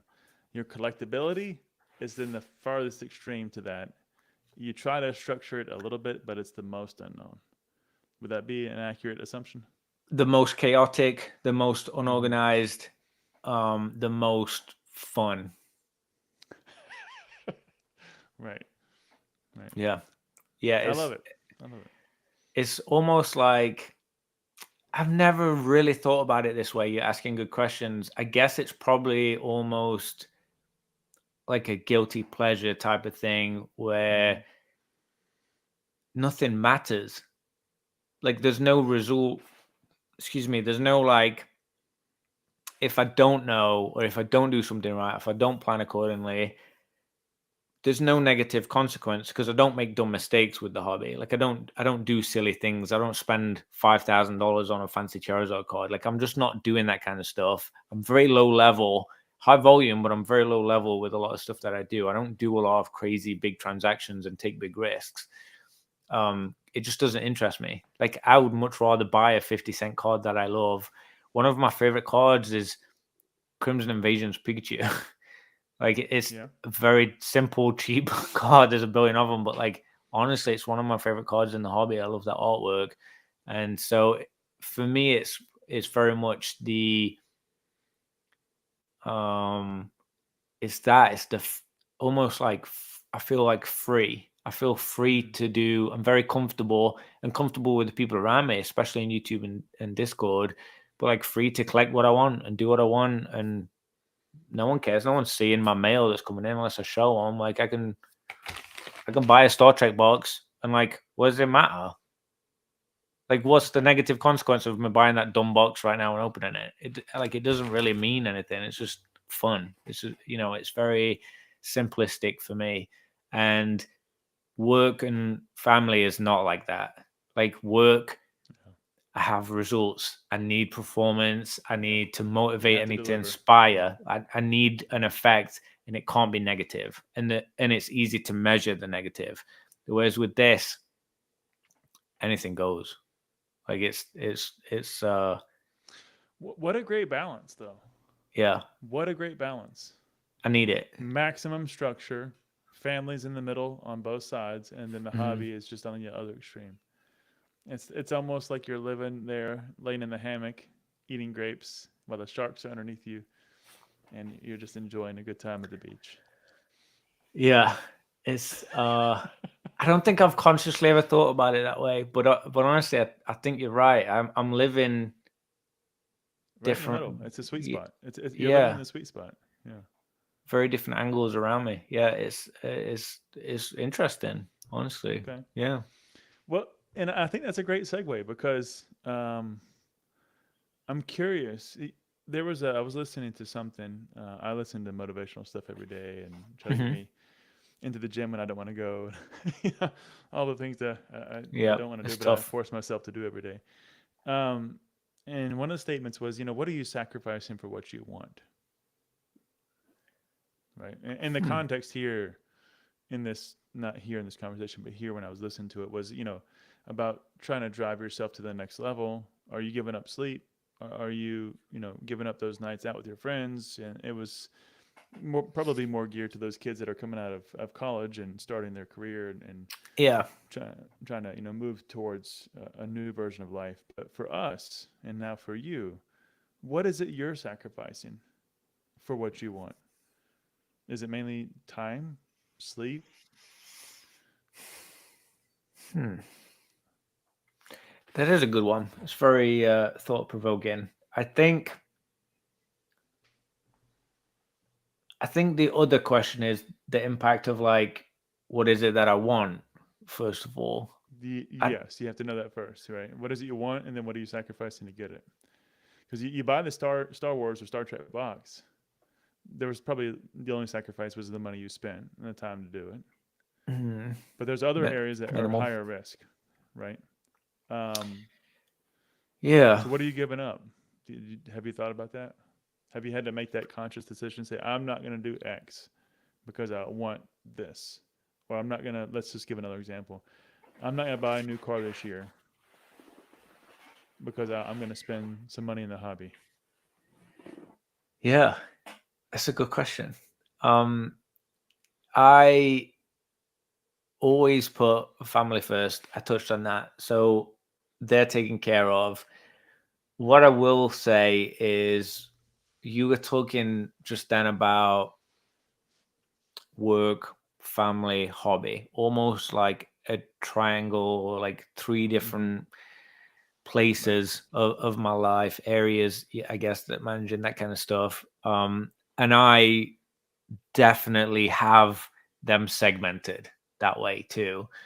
So in work, I bring very little of, like, I don't bring my daughter to work. Like, I don't know. I'm just, it's like a very separate thing for me. I'm very focused. I take very minimal, like I'm not the kind of guy, I work from home. I don't go and do laundry. Like, even though I work from home, I won't go and do, I don't know, like go and play on my PlayStation or something while I'm supposed to be working. Like, even though I'm at home working from home, I'm work. Like, nothing else in the world exists. I'm 100% in, and I'm very like in the zone. But then I'm also like that with my family when I'm in that. Right. Like, work doesn't exist, the hobby doesn't exist. And when I'm doing my hobby like this right now, I mean, obviously we're talking about that stuff, but like when I'm talking with Josh, or when I'm making a video, or when I'm sorting cards or building my binder or trying to clean up all this junk that you can't see right now, like I'm not thinking about work, I'm not thinking about my family. And it's not that I don't want to, it's that I need that separation. I have to switch gears because my brain runs so fast and there's so much happening all the time. Sometimes if you stick on the same thing too long, the wheels get too hot, like it starts to burn out a little bit. So Obsession just in the need to. present with constant recycle. You're far more intellectual than me in that phrase. I don't I don't know if I processed that very well, what you said. But yeah, you're on obsession in the present. So whatever you're presently on, you're all over it. 100%. Like I'm 100% in it. But you can't stay there too long because it gets hot, to your point. So then you have to recycle. You have to move to the next thing. And you move around the triangle. Yeah, it's probably, I've heard people with like ADHD or ADD, that kind of stuff, talk about similar kind of stuff. Really don't think I have that. I think that I just have a very busy brain. I think there's just too much happening, and I need an outlet for it. I need to get it out. Exactly. But if I keep trying to channel it the same place, it bores me. I need new, I need change, I need fresh. Yeah. And I think it's part of, like, when I was a chef, I would learn to be a commis chef, and then I learned to be a chef de partie, and then I learned to be a pastry chef, and then I learned to be a sous chef, then a head chef. Like, and I moved different places. It wasn't the same place. So like, it was new, exciting. I like learning and enjoying and new experiences. And then once I do it and I'm good at it, it's boring. The thrill is in the chase for me. The thrill is in the figuring it out and doing it. Like when I completed Pokemon Yellow, I didn't play it again. That was it. I never played it a second time. Why? Like I think that sums it up, right? A lot of people can go back and watch the same movie 5 times, zero interest to ever watch the same movie again. Even if it was the best movie I ever watched in my life, I completed it. It's done. Like I'm like, that achievement is unlocked and finished. I got to find something new to challenge myself with. Like I need that new stimulation. As we go through this conversation, Oak, it would be as if we almost plan this in advance. The things that I have in the pipeline that tie back to this concept and this idea, is uncanny. It's uncanny. And so I must be very predictable.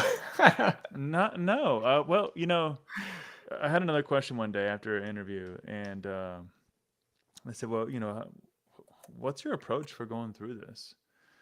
And I said, well, to be fair, when I sit down and I interview people that I already watch, or that I already, am interested in, or that I want to know more about. Mm-hmm. And I said, when they have content, I'm already consuming their content. But much like yourself, when I know that they're going to be on, I'm all in. Like the amount of Professor Oak and Slabbed Podcast that I've watched in the past 2 weeks, knowing that I was trying to get you and Josh on, is more than any human probably should watch it.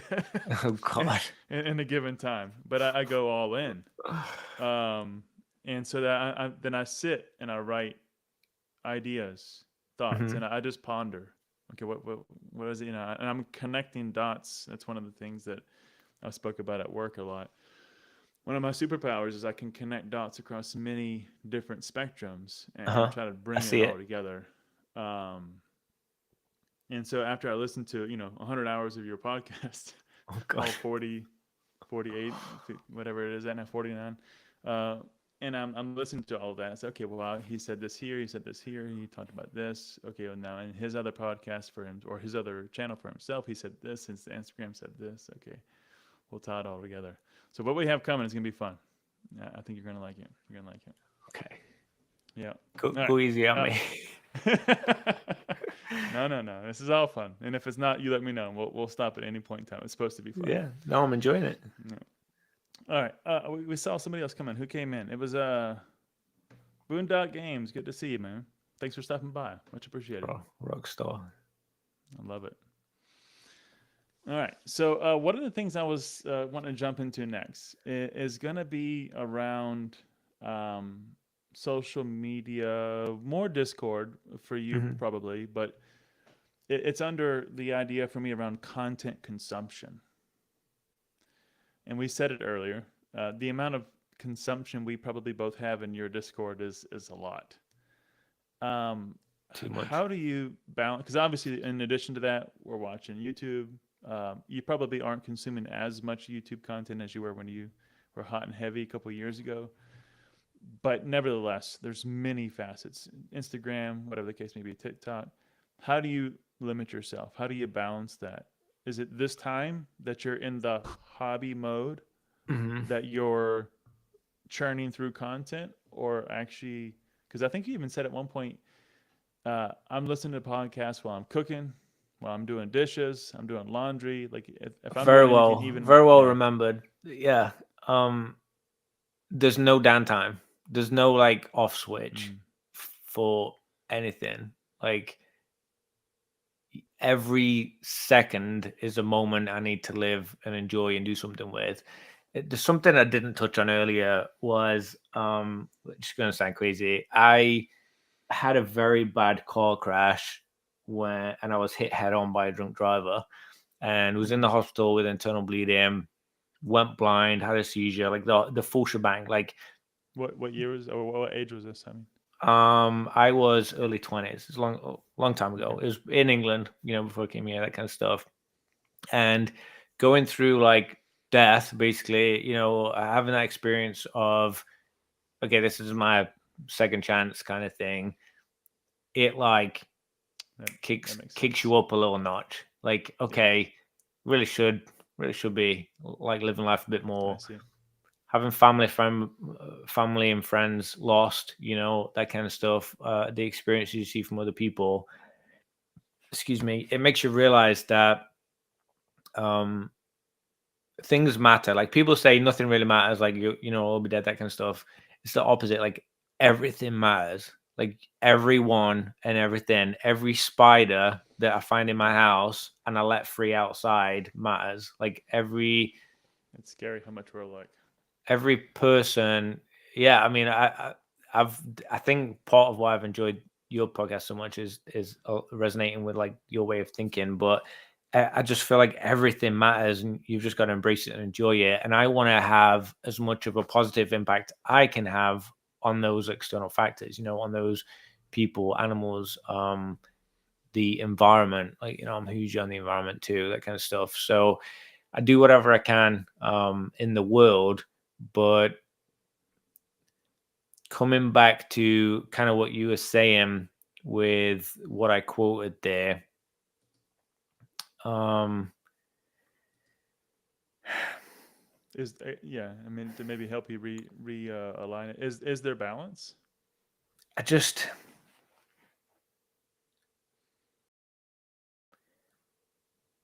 I don't know when it's like you. For me, I don't know when it's like there's enough. I don't know how to like word it. It's like I'm on a those like walking things at the airport, and Yeah, it like's just moving all day, right. every day. Like I feel like I'm just on that. There's no like stopping and looking at the planes. There's no like getting to the gate. Like I'm always on that, but I enjoy it. It's what drives me. It like keeps me moving. Like I literally keep moving. I just I don't shut down. I don't ever really stop. So I'm always in a lot of stuff. I always put pressure on myself. Like I said, I'm starting another degree, going balls to the wall with that in January. On top of everything else that I'm already handling, which is too much. I'm just crazy with it all. Um, but yeah, there's just no like stop. So you're talking about the quote, and I'm doing laundry, I'm doing dishes, that kind of stuff. Every single moment, I'm listening. I'm checking Discord. Um, listening to Terry Lake talk. I'm listening to Dan. I'm listening.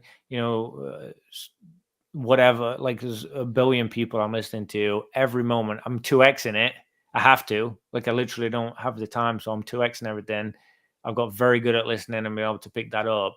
But I'm 2xing it, and I'm checking Discord while I'm listening to that, and I'm doing dishes, and I'm doing the Walmart shop online for delivery, and I'm doing that as I'm walking out to check the mail, and I'm a multitasker a million times. I'm like that at work, but it's work stuff. I'm bouncing around a million times. I'm like with a family, I'm doing dinner as a chef. Chef will be able to attest to this. When you're in a kitchen and you're making 3, 4, 5 dishes at the same time, you're not even consciously thinking of it. You're just doing it. You get so into this rhythm of doing 5 things Muscle memory, yeah. different time like periods that you need it to be finished, hot, cold, like that kind of stuff. And it really does move and apply into your real life. Like having that imprinted as an early age really made me set up for that. But it also meant that it makes it hard to not do that. Like you can't not, yeah. Like I wouldn't go on vacation ever again if my wife didn't make me. Like I have no desire to do that. Like I want to work and I want to learn and I want to like do my hobby. Like I want to do stuff all the time. So I don't book days off and then just go sit by the beach. Like it's not my thing. Like I'm just not that guy. So that's part of why I've been so involved in the Discord and the YouTube and stuff, and why, honestly, like I don't want to sound like I'm not being humble, but I've had a lot of success in my work because I really do apply myself 100% all day, every day. Like I'm just in it to win it. Well, and I'll speak to 2 things there. Yeah. I too can share the success at work. I mean, we both have went from poverty to probably pretty good places in life. And when you're willing to throw yourself in 200, 300%, nights, weekends, and I did that for decades. Your ability to jump places in the organization is, or jump jobs, or whatever the case may be in industries. Like, I mean, let's be honest, and you can look at this the same way that Elon Musk looks at it. If I'm working 120 hours a week, every week, how much faster? And I'm actually trying. I care. I want it to have the good output, good input. How much faster am I going to catch up and surpass the people that are just doing their 9 to 5? Mm-hmm. And it's easy to really jump ahead when you have that type of a working mindset. So I definitely agree. It's if you're able to do the burn and sustain it, you can jump very far ahead. But now, in the same regard, there's moments where I just need to stop for a second. I need to breathe. And maybe that second is a couple of hours, sitting downstairs. Like after this podcast, I have to sit down. I have to unwind before I can go, because I cannot go straight to sleep. My mind's racing. I have to go downstairs. I have to sit down, just have a drink and relax before I can sleep. No matter what time we finish, I have to do that. So I have these moments where I have to find peace for just a minute. I don't know if you've ever meditated or anything like that, but I have to find those moments throughout the day. And it's a very short-lived, but the recharge is amazing. Do you have that? Do you have those moments of I need peace for just a small? I find my peace in doing stuff. Like it's for me, it's not what I'm doing, it's switching gears to something else and it being a different task or something new or something that's like, it's like, okay, a different part of my brain is being used now. It's like I'm moving around different parts of my brain. So like I like to write poetry, I like to paint, I like to draw, like I like to do that kind of stuff. I'm terrible. What were these answers when I asked you about your hobbies? I've got a lot of hobbies. Like I wasn't joking. I don't really tell them all. Like a lot of them are boring, but like I like learning and doing things that, that's a couple of them. I'm terrible at them, but I enjoy it. And it's, again, a different stimulation of the brain, I guess. It's just, there's some part of it there where it kind of bounces around. So for me, it's that. The switch off, the problem I have with a couple of switch offs, a couple of problems I have with switch offs, like you were saying, I've tried meditation, I've tried quiet time, I've tried to not think, and my brain freaks out. It's almost like a car a car running, and you don't put gas in it, it gets to a point where the engine like starts to jump around and struggle. Like, hey, I need gas. So Like, jerking, like it starts like messing around. That's what happens to my brain when I stop doing stuff. Like, it's not like it doesn't have a good Doesn't feel result. healthy. Like, doesn't it? Like, it starts like give me, like, feed me. Like, I need something, and there isn't like I don't die and shut off like the car. You know, it's not that part of the analogy, but the struggle part is like, what? Okay, what are we doing here? Like I need something to think. I need some kind of stimulation going on constantly. Gaming, like another hobby, you know, I like my PlayStation 5. I've got the Switch, I've got my phone. Like, I play games all over the place. I play games with the kids, you know, whether it's puzzles or little games. Like, that's another area where, you know, another stimulation, that kind of stuff. But there's no real true conventional downtime like most people would probably desire. I have zero desire. I respect it. I mean, I respect it. Do you work out? Not as much as I should. I have an exercise bike. I jump on that. I used to do a lot of cycling. That was a hobby back in England. I did a lot of cycling. But a lot. No, like weightlifting. No, not that kind of stuff. A little bit of cardio. I used to do weights a lot in England. Not so much here. I used to go to the gym every day. Like, I was literally there every day. I had a really nice six pack. I'm sure I looked great and felt great or whatever, but I didn't enjoy any of it at all.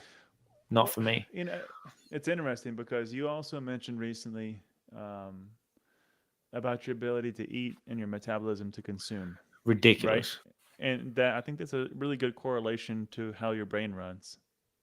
Nonstop. Yep. Your body is operating that way in its totality. And that's why you're able to consume such high amounts of food and burn it and still stay relatively thin. So I think it all correlates. And if you were to do strength training in addition to this, which is going to be what I was going to say, but it would actually put you in hyper mode. So I'm going to retract that statement. That would not be good. Oh, jeez. Yeah. Okay. I thought you were giving me advice, but that sounds terrible. I was going to, but I was like, no, actually, now that I think about it, and I'm connecting some of the other dots, yeah, I think it would actually be bad for you.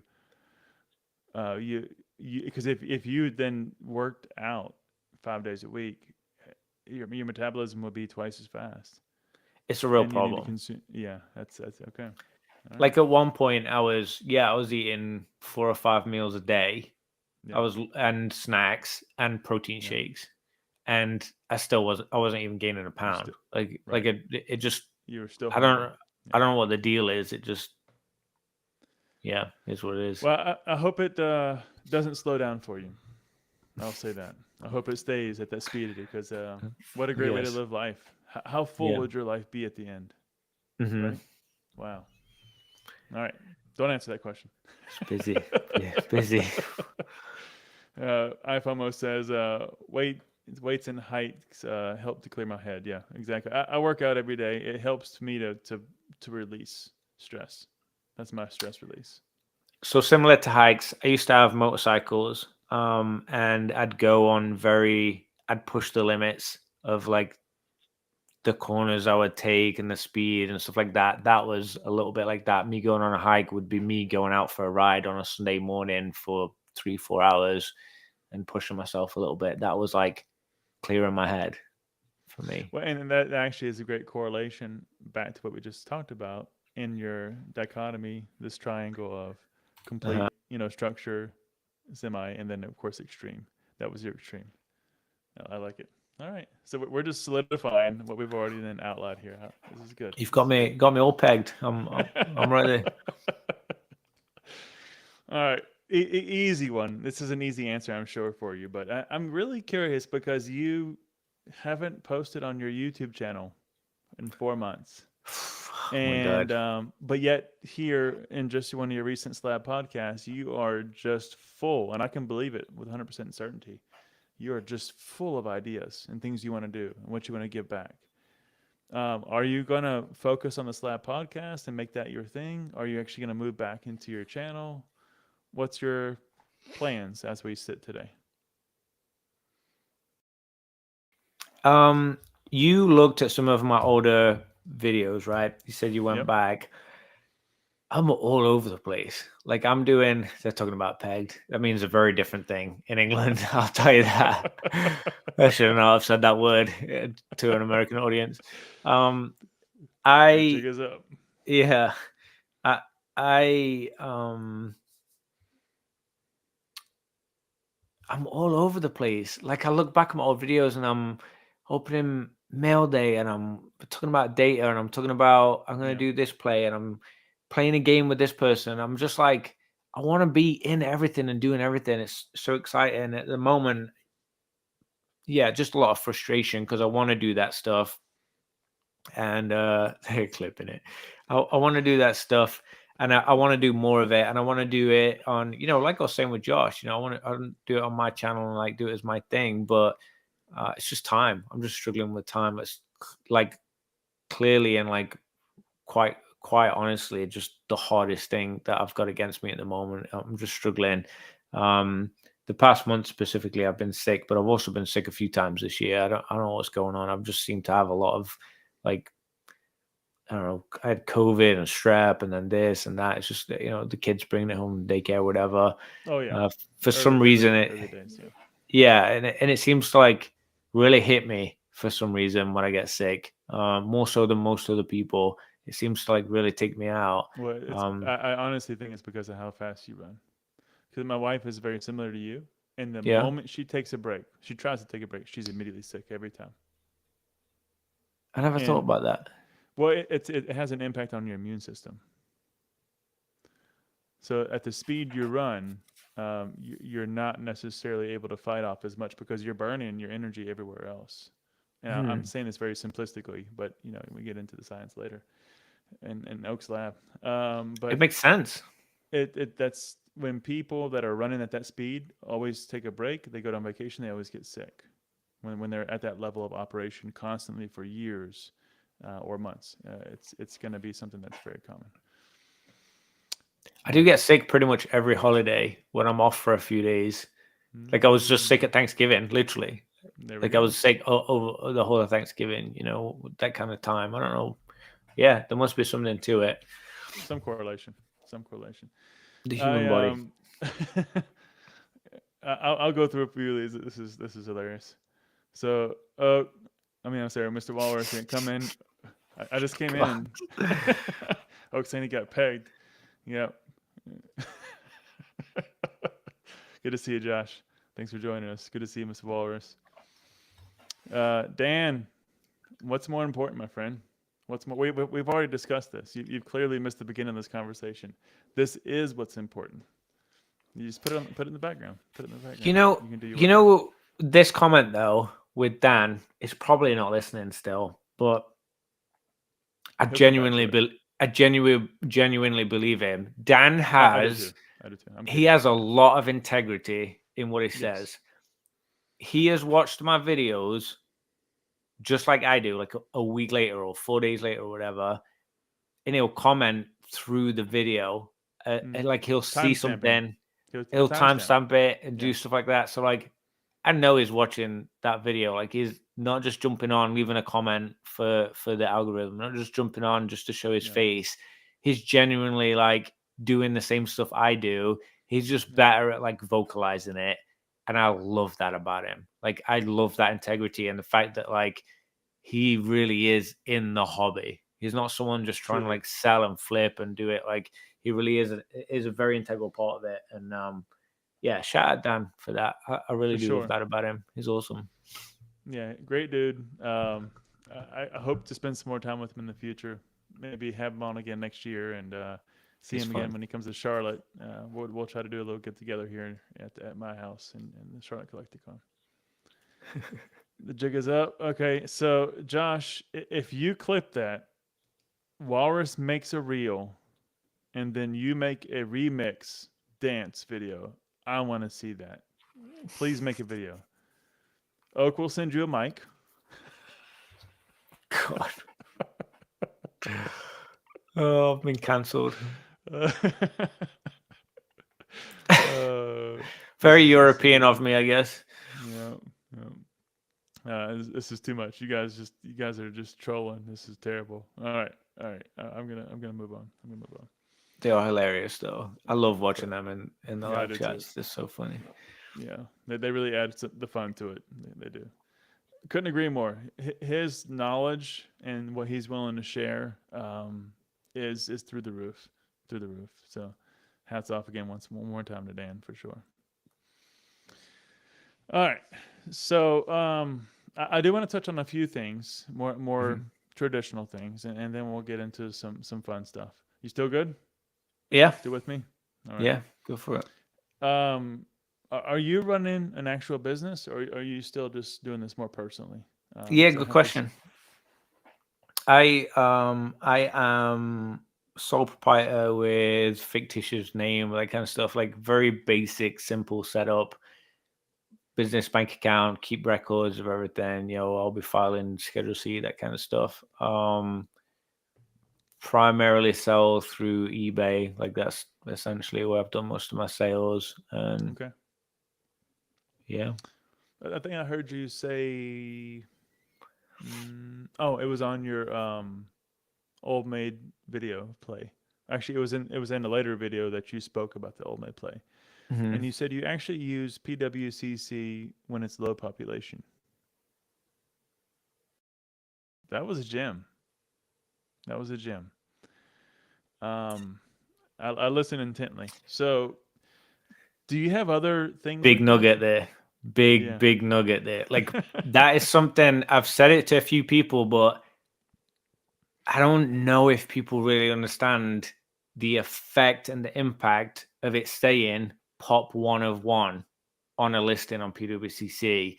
Like I'm all for James, Z&G. I'm all for Dan. I'm all for Nick. Like all our friends that do these consignments.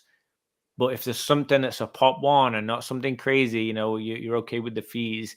PWCC really highlights it.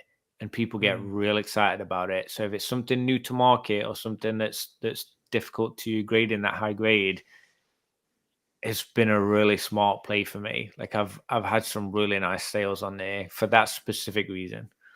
Yeah, I mean, in that one example, I mean, you went from $153 down to the comparison of $44 on eBay 2 weeks later, right? And that wasn't your sale 2 weeks later on eBay, but I mean that's the comparison. And obviously the population had grown since then. But that was a very interesting piece of knowledge you shared with us. And I was curious, do you have other navigational decisions you use on which platforms? Because you mentioned eBay, and I felt like that was going to be the end of your story. But I think there's more to it. Do you go to other places depending on what you're trying to do? Yeah. I think PWCC has been a big one for that. PWCC also helped me early on when I didn't know there was other consigners, when I didn't have eBay set up fully, before I guess had like the independence of doing that stuff myself. I had learned everything as I was consigning stuff. I consign and sell some stuff to fund me getting into it. Like I was selling my stuff before I started buying and that kind of stuff. And then, then I started buying on PWCC and I started selling on there, and then I was buying on eBay and then here and there. And I think Dan, I mean, he's talked about it optimizing, but just knowing where seems to make the most sense for that thing isn't that difficult. Like it's not that hard. What's hard is doing it and having the hunger and the grit to like pull through and actually like make things happen. I have the problem again with time, and that's always been against me. But when I do something, it's 100%. I'm in and it's calculated. I'm going to do it. I'm going to work it out. I'm going to run it. And I've made very few mistakes that I can't stomach, like with it. Honestly, like I feel really good about what I've done in the hobby, buying, selling, grading, trading, that kind of stuff. Probably the most relaxed thing I've done is at CollectorCon in Orlando this year. This one, when I was selling with Josh, we had a table together and I had a label for price on every slab, and negotiated with people. I gave people deals. I gave a kid a free slab, like, a couple of kids I was giving free cards to and that kind of stuff, because it was almost transpired into my hobby.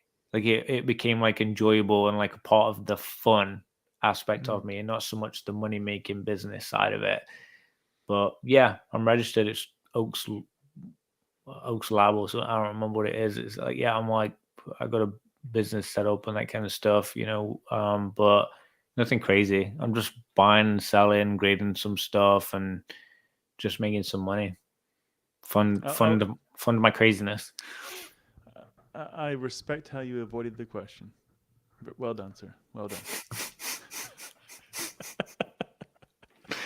Do you need specifics? What I will say. No, that's okay. I'm poking with you, man. What I will say, the biggest advice I could give to anyone that is actually trying to do something in the hobby outside of the fun is to lean on the advice of other people, because collaboration is key. And I don't mean that in a selfish way. Collaboration goes both ways. Like, I help other people out. I've been a middleman for people. I've sent people gifts. Dan helped me out with some stuff. I had a custom made bottle opener made for him and sent it to him. Like, nobody knows about that, but like, I had his logo put on it. And there's a lot of stuff that I do in the shadows that no one knows about apart from that one person. And I like it that way. Like, I want them to feel appreciated and loved. Right. And I have fun with that stuff. That stuff's like satisfying for me.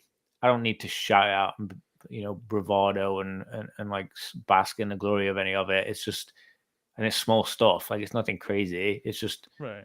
I send cards, I send thank you notes and things like but that. It's deeply meaningful. The value is high.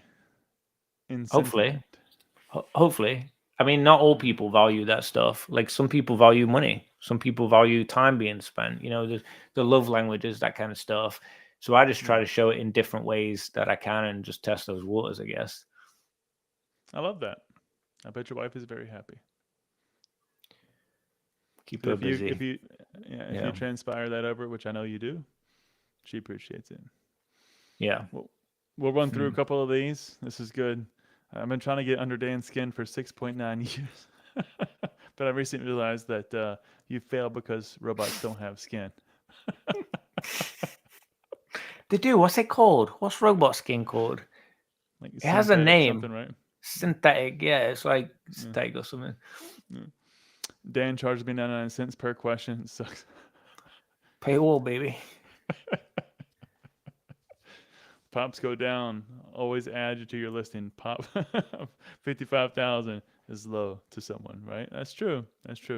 Walrus but I think adding pop to your eBay listing probably doesn't pop, all pun intended, the same way that PWCC's does. It's much more, I would say, formal.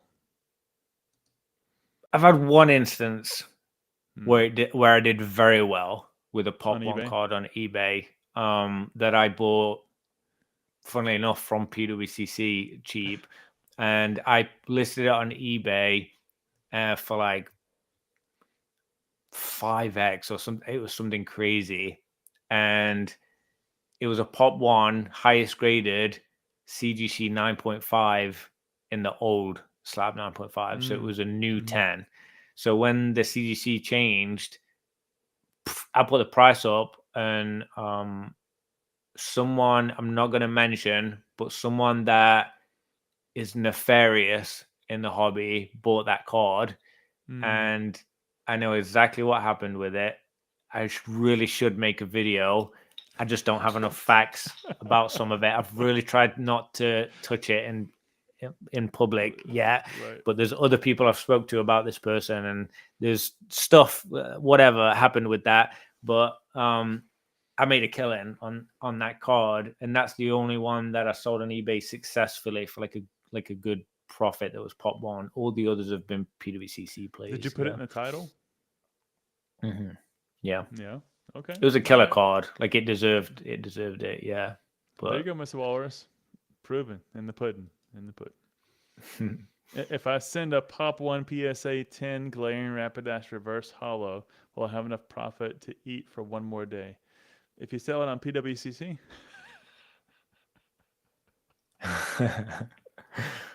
Pub 1, baby. Pub 1.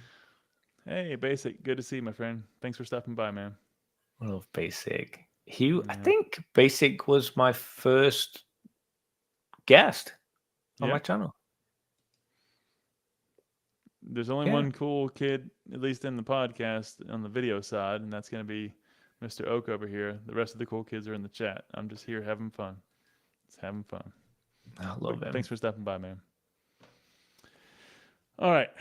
So, I missed a lot of chat here. They're still pumping. They're still pumping out messages. I love it. I love it. All right. So, one other area I want to talk about before we move on is, PK spoke to it. We kind of alluded to it earlier. And I'm curious if you have any thought process that you're able or willing to verbalize around how you think through breaking into, and I don't want to call it new markets because that's not an accurate way to describe it, but for lack of a better term at the moment, to new markets and new areas in grading, like you did with the old maid cards. To do that many times over, it's going to be difficult. There's only so many things, but obviously Pokemon's making more stuff that we can, catch up on. Back to your point about collecting all the PSA 10 Pikachus. So, do you have any formulas that you kind of look at what's out there in the market that you can share with the community and say, hey, this is kind of a formula that I have in my head, and if I can apply that and I see check on 3 out of 5 of these, then I give this a try and see if it hits. Are you talking in risk taking or in knowing something will be profitable, or both?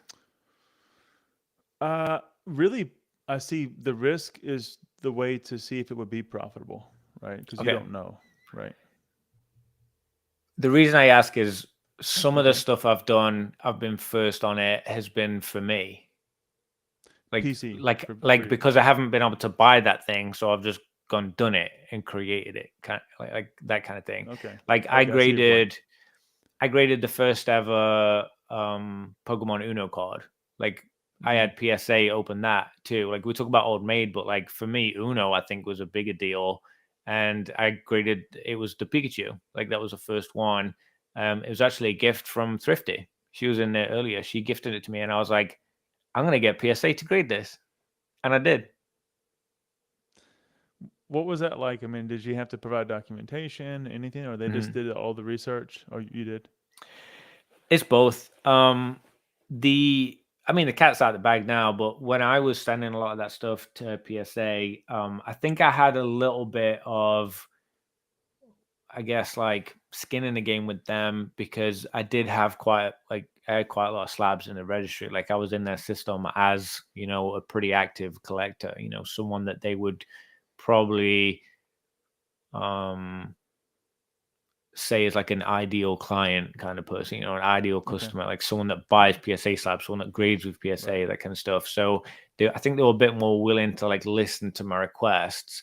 But essentially, you send them the cards, you send evidence of at least 2 or 3 public places that are known. So a reputable site. It can't be from Professor Oak's Discord. Here's a link he shared saying this is real. It has to be from something that's public and a known credible source. And Uno cards, obviously it's Uno cards. So that wasn't too difficult to find the website with the link and find. I sent them the box and stuff like that, so they could see that they were real. That side of stuff. And then you basically just beg and wait, and then their research team digs into it, and then they send me back in a slab. It really isn't that anything too crazy. Okay. And I think honestly, the confidence with just doing it, we talked about earlier, if you can just do it, just go make it happen, drink that water from the glass. I just did it.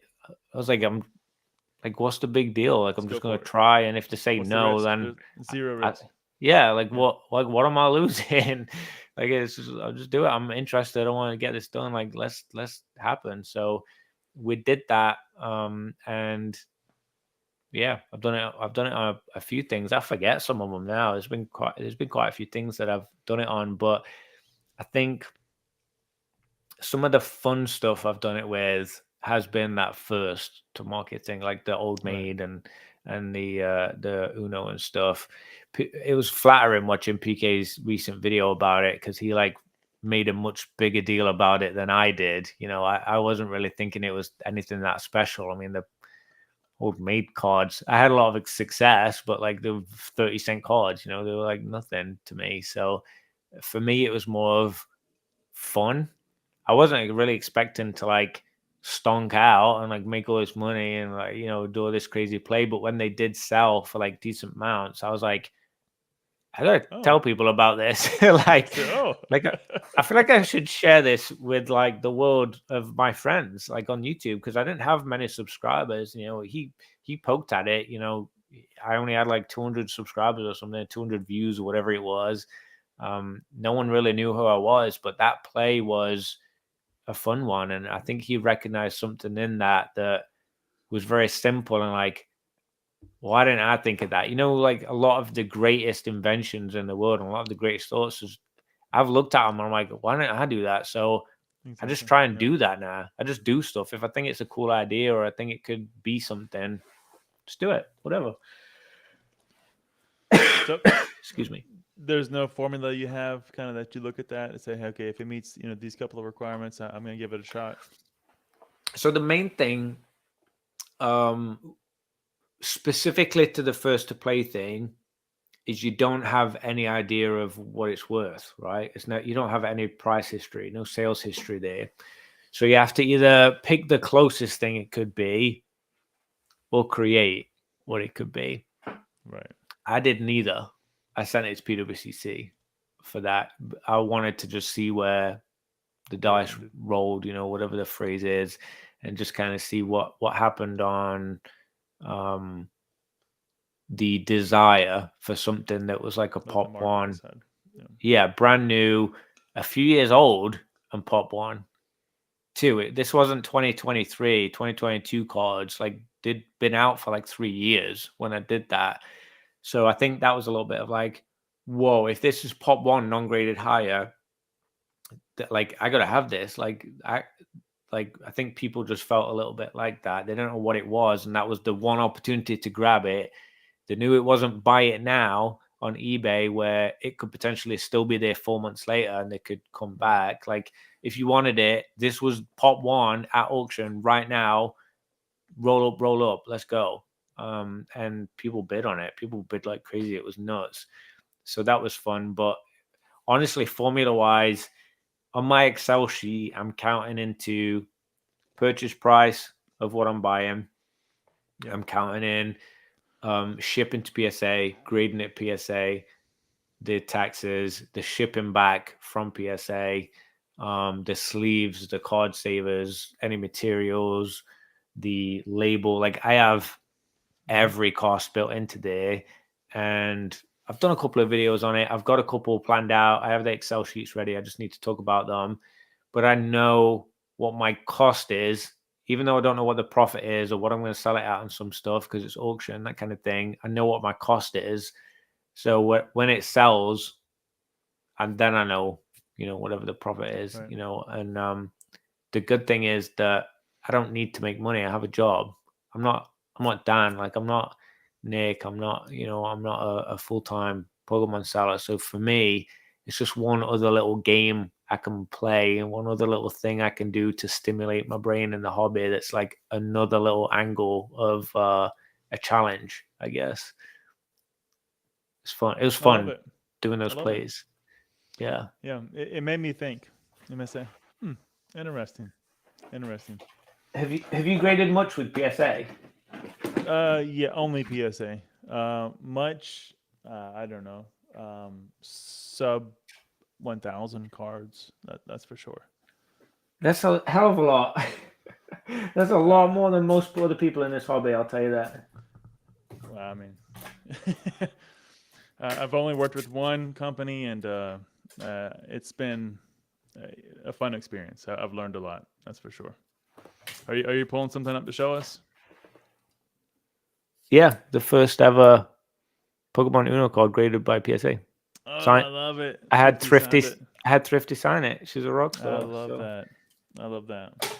Amazing. I listed it on eBay to see if I got messages about it, get excitement, and then I was like, "What am I doing? Like that? What if it sells? That's a terrible idea. I don't want to sell it. Like that's really dumb." So I pulled it off. Did you get messages? Could have, I guess. Yeah, I did. I got a couple, but like nothing that great. I really don't think that's a platform for that kind of stuff.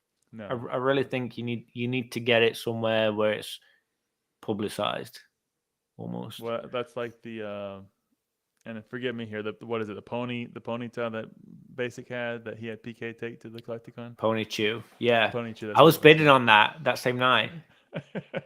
Yeah. Yeah, we were both bidding on it, and I think he was live bidding on it. Well, like I think the Green Shiz was live. I think Josh was live, and he said that someone in the chat, which was probably Basic, I seem to remember someone in the chat saying, "I'm bidding on that," and I was like, "Oh, I'll back off then. I'm not gonna keep bidding on that if like one of my friends is bidding on it too." And then yeah, Basic ran with it, and he won. And he's had a lot of fun with it. It's been really cool seeing everything. He's done way more than I would have ever done with it. Like he's a much cooler guy, you know, in a lot more different pies than me. So I'm glad that he did, because I think that's something that's like a big part of this hobby now. It's part of the kind of the community and like a bit of identity for him almost. It's a fun card. I saw it when PK had it in his case. I said, "Oh, that's really cool, man." Yeah, that's the one. He said, "Yeah, that's the one." Yeah, that's great. That's awesome. Well, just so we can clear the air here, one fish is greater than a cat and a dog, or is that 2 dogs, 2 cats? I don't know. I'm assuming that's a reference that you'll know. Cat and a dog, I think. Yeah. I don't know. You lost me. Sorry, Basic. We couldn't follow you on that one, man. Wonder wearing the therapist half zip. I need it. I got to break out my therapist book. Right? See it? Yeah. Love it. Hit me with your manual. Next question, sir. All right. All seriousness. You're gonna pull out the ink stained page with the shape of a butterfree, right? It's gonna be one of the... What do you see in this picture, sir? What do you see? God. Wrong. It's a fish. Love it. All right. So one last thing on this, and then we'll do some other stuff. And so I appreciate your patience, man. Okay. We're running 2 hours and 30 minutes, man. I'm loving it. It's a good conversation. What's your longest one? Am I pushing it 3 out? Hours. I think I hit 3 hours. Yeah. So we'll see if we can break it just by at least a few minutes, just for fun. Why not? If we're gonna do it, right? Let's go the full way, right? Let's go all the way. All right, all the way. You made a comment in one of your videos. Again, don't be worried. I'm not gonna pull out any of the bad ones like that. And you said something about that. I know what it was. It was one of your hot takes, and you said that collectors should sell more. Now, I'm sure you talked about it in the next video, or at least a little bit, but I did not catch that one, to be honest.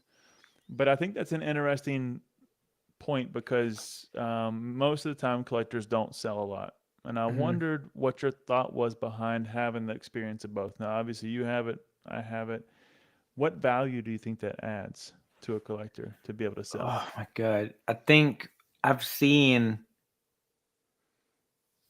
so many people that I want to like shake a little bit.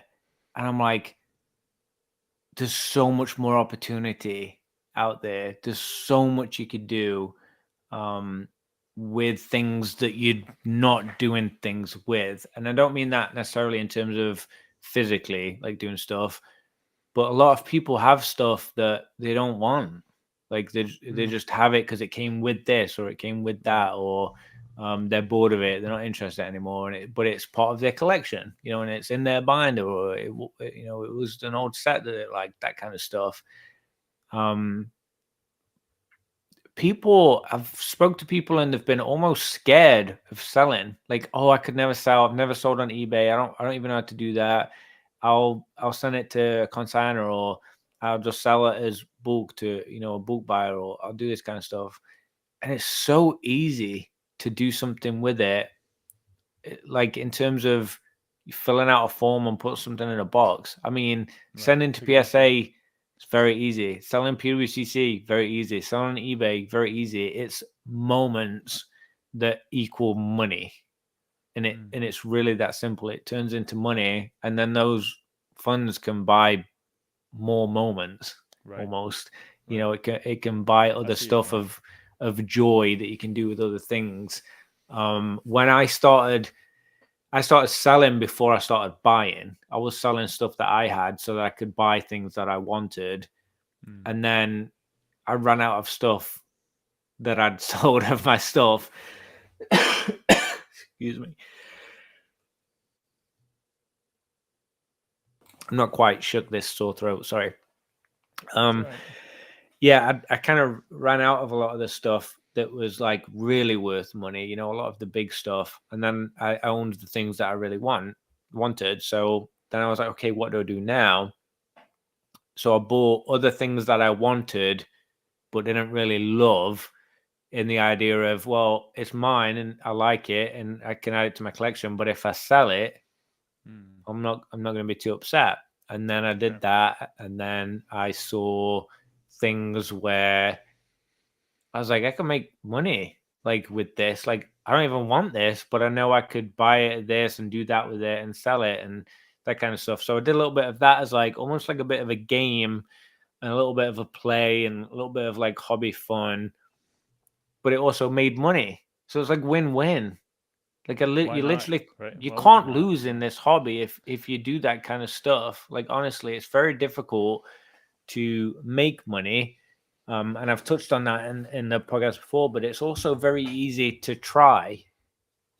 Very easy to try and make money in this hobby. And a lot of the time you can succeed. You know, the more you do it, the better you get at it. You know, the more efficient, the more quality that you get at it.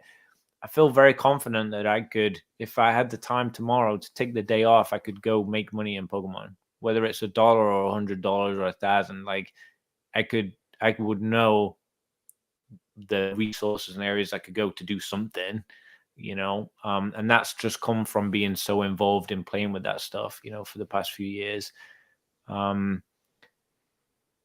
Yeah, I think I would like to see more people having a bit of confidence with selling, I think is the root of it. Like, it's okay to let stuff go that sat in a binder for 25 years that you don't really care that much about. I know it's your childhood binder and it's what you love, but would you much rather take your kid to Disney, or would you much rather, I don't know, fix your fridge? Like, there's always something you could do with it, whether it's not even just putting it back into the hobby. I've sold stuff and taken that money and done stuff outside of the hobby with it too. You know, I've done things in my life with funds that I've made from Pokemon and from slabs and that kind of stuff. And it's okay. Like, that's why eBay exists. Like, you're not a flipper for doing that. You know, like, you're not a stonker. You're not this, you're that. Like, it's okay to like buy something and sell it for more money. Like people do it every day. It's a thing. Shops literally do that. They buy things and sell them for more money. Like, it's right? Yeah, it's how the world works. That's most business. Yeah, fair point though. Yeah, and I would agree. I see a lot of collectors that have never, especially people who play TCGs many times, they've never sold a thing. They have every die, every coin, every V-Star marker, you name it. They have them all. They just keep them stored. So I don't know what to do. And it's one of the things also, it's like paralysis analysis. It's just too much to get started. Where do I start? What do I do? And that one baby step is always the hardest part. Yeah, it's like a car, like the biggest part. Well, actually, probably more so like an airplane. Like I really like analogies, so I'm gonna quote another one here. But an airplane uses like We're gonna get along 20%. so well. It it uses like 20% of its gasoline. You know, its fuel to take off. Like a absolutely massive chunk of its gasoline is used just in takeoff. But like once it's up, you don't really use that much. It's just maintaining speed. Like there isn't that much Right. pressure needing to go into the engine, you know, to feed it and keep it going because it's at that speed. It's similar to that. Like it can take a lot to get going. Like it took me a bit to ramp up and figure things out, you know, make mistakes and like work out where things are. Low level, I started very cheap, selling dollar singles on eBay, that kind of thing, putting literal stamps on the envelope. And you know, worked up and up and up and like just do it. Like go sell a Little bit dollar at a time. card. Yep. Yeah, little bit at a yeah, time. do it. Yep. Sell a dollar card, a little bit. Like you'll see that it's not that scary, it's not that difficult. And if it is, it's $1. You're not gonna feel it. You're not like it's gonna piss you off, but you're not gonna feel it. It's like the $5 card that you sold within 7 minutes, but forgot to put shipping on it, and so you paid the guy for you to allow you to ship out the card. It's like there's Yeah. small mistakes that you learn along the way. Yeah, Ugh. good stuff. Good stuff. All right, so are you ready for some rapid fire questions? You're gonna do people. No, kind of, but not the way that not the way that we did before. Okay. I changed that. Yeah, in a positive way. But before we do, I missed this one. Sorry, basic. What's this bug out bag? Tell me. I think bug out bag is that's an army term, right? That's like Yeah. when you're like going on your little expedition. I think I would probably have bourbon, maybe some candy, and maybe like something to keep me busy, a little ball to bounce or something. I don't know, simple stuff, and then something to keep warm. I don't love Rubik's being Cube. cold. Rubik's Cube. Yeah, there you go. Rubik's Cube. Actually, really terrible at that. I don't know. I'm not a genius by any stretch of the imagination. I think, yeah, I'd probably have something though. I don't know. Take a Pikachu card with you. Yeah, why not? Yeah, Right. Doesn't take got up a- much space. I've got a few to choose from. Slip one in my pocket. Yeah. All right. So the first section will be just again a couple of words if you can, answering the questions. We'll do the rapid fire there. and then we'll have a second Literally. section. If you can, if you want to, if you want to go on a little bit of a rant, you can. That's what this is called, Pokemon Rants. But if you can, feel free to answer it in a few words. Okay. Ready? Most recent scam. My scam. No, not that you did. That you got scammed. Oh, geez. I was like, I don't know if I've scammed anyone. No. Most recent scam. I got sold fake Bandai cards from DC Sports 87 on eBay. Okay. Best grading company for you. PSA. Okay. Favorite outdoor sport. That's from them. Oh, is it? Favorite outdoor sport. Oh my god. Fishing. Why Pokemon and not another collectible? Why is it number one for you? Childhood connection. Estimated collection value. I got no idea. Oh my god. I should know that. I feel like someone asked me that before. I'm trying to like use my eyes as a calculator real quick. I can see some stuff. I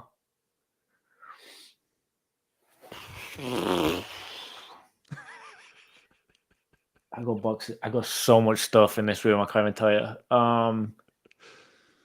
Not a lot. Not honestly. I really don't have that much. Maybe into 5 figures. Okay. Close. I don't even know if it's that much. Nothing crazy. Honestly, I don't. I'm not Josh. Like Josh has like big, crazy, fancy stuff. I have just stuff I love and enjoy. So, okay. Last big purchase, multi-thousand kind of deal. And if not that level, then your in the hobby, purchase. Yes, in the hobby. The biggest purchase I did, probably I bought a bunch of Pokemon Center ETBs. Okay. Sealed. And since you gave me the look, what's the one outside the hobby? I bought a nice car. What'd you get? Suburban. Nice. I love it. All right. Yeah. If we pulled your search history, what would we find on your browser? Recipes, how-tos, and eBay. A lot of eBay and Discord. Best a lot. dish you can cook. Ooh. Haddock Florentine. I didn't know you were a chef before this, so that's perfect. No way. Probably main course haddock Florentine. Dessert would probably be honeycomb parfait. Okay, nice. Very fancy because I didn't know you had the background there. Favorite quote? I think I said it earlier. No, it's not half full or half empty. The glass. Right. It's a chance to quench your thirst. I love it. Something you wish you would have said but never did. I left it open. I don't want to say to a significant other or to your wife, or just I left it open so you can pick wherever you want to take that. I wish I'm a yes man, but I still wish in life I said yes even more to things. It opens up so many doors. Best book you've read lately? I have almost finished a book called The Work of Leaders, and it's pretty fantastic. The Work of Leaders? Mm-hmm. I have to check it out. Work of Leadership, something like that. It's publishers Wiley. I could send you a link. It's pretty awesome. Okay, I'll take that one out. Now, this one's gonna be again positive in nature, so have that as the context in mind. Okay. So you're gonna name the PokeTuber, and I'm gonna give you a phrase, and you're gonna name who comes to your mind. Okay. Within the Pokespace, your best friend. Josh. It's got to be the green shoes. I knew he was gonna say it, man. Don't worry, he passed the test. Smartest. I love him.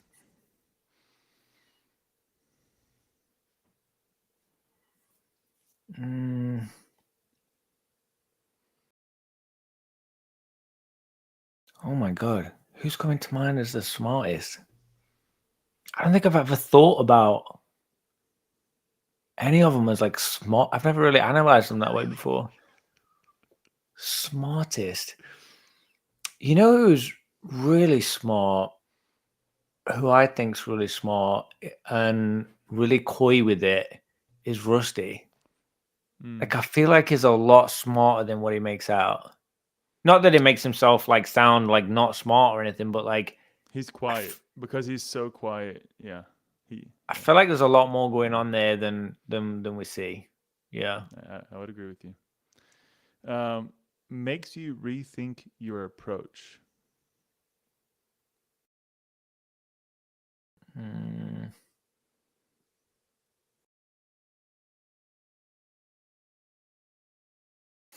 These are good ones.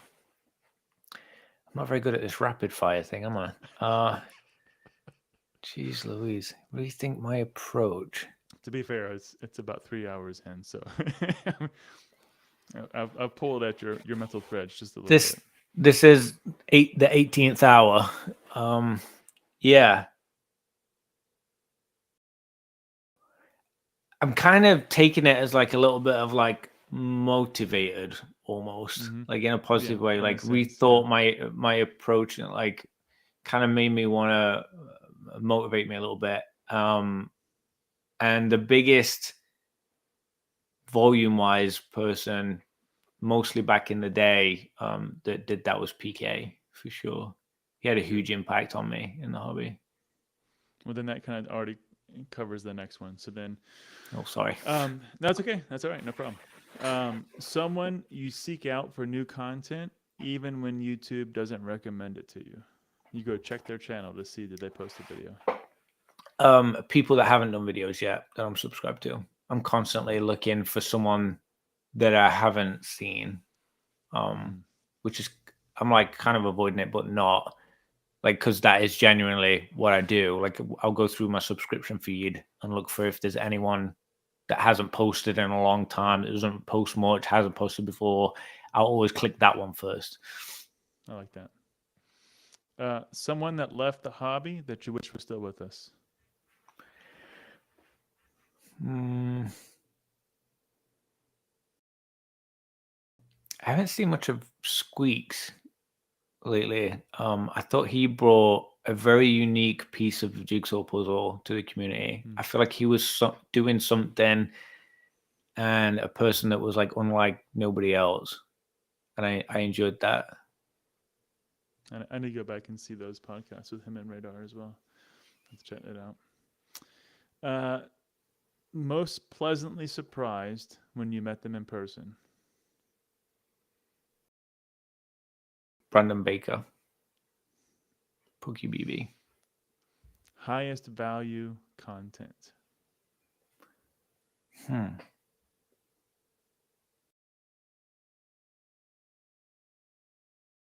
What do I value?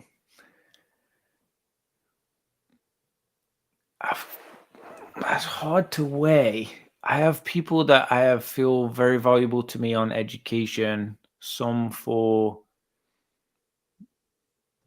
fun, and some for learning outside of education. Right.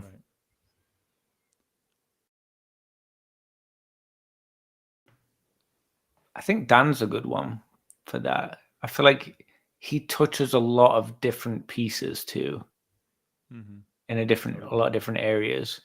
What I will say is circling back to Josh, and another reason of why I do the podcast and why I feel so connected with him is I really enjoy his content and like his experience in the hobby, like everything that he's doing. Like I love sharing that with him, almost like going through that with him, seeing everything. He's really good at documenting it and consistently making videos. And this failed, this was good, this is what I'm going to do, this is happening, that kind of stuff. I envy him for that. It's inspiring. Lots of respect. That's what I hear. Top seller.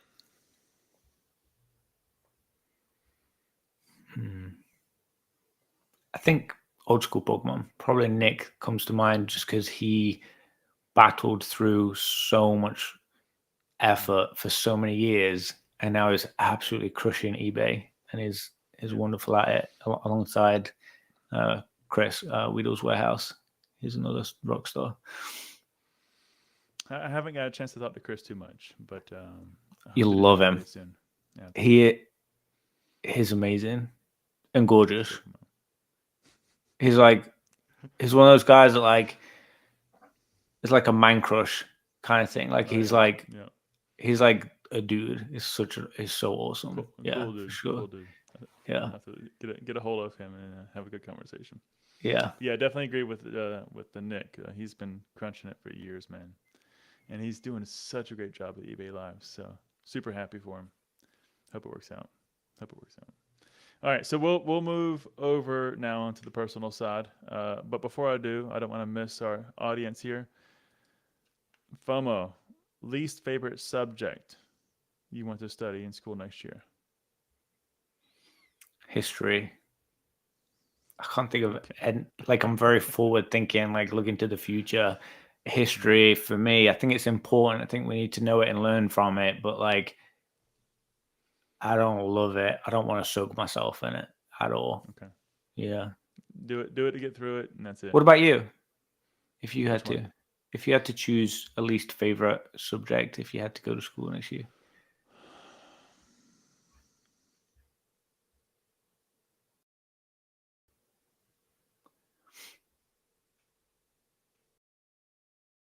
it's funny because I would probably say math, only because the level of math of which I would be taking would not be immediately applicable to what I do every day. Um, but I do like math. But at a certain point, I always ask myself, is this viable? And I try to keep myself open enough to say, well, is it not just viable to me now, but is it something I think will be a tool in my tool bag for the future? But yeah, math probably would be one, because you start taking some higher, level math that just doesn't really translate too well into everyday use case. It made me cry in my degree. I literally remember crying one night. It was brutal. Like I'm with it. It's brutal. I love math. I don't love the crazy high level stuff. It's right. Outlandish. And if I was in a different field, if I was in scientific discovery, for example, that would be different. But yeah, I'm not. He says microbiology was his. I'm taking it next semester. I'd love that. That'd probably be a top 3 for me. We got somebody joining in. Nice, good to see you. Thanks for MPPKM. Good to have you with us, buddy. Another rock star. Right. We'll jump into the last few sections here. We'll wrap it up. So as we move into the personal section, we touched on a little bit, but I would like for maybe you just to expound just a little bit on how you really make sure family stays number one. How do you carve that time out? I think presence is a big one. You naturally live with your family, and so in the evenings and weekends you're there, but you need to make sure you're there in their life, not just in the same room or in the same house. Right. So at the dinner table, no phones, no TV. We talk about a day, we have a conversation, that kind of stuff.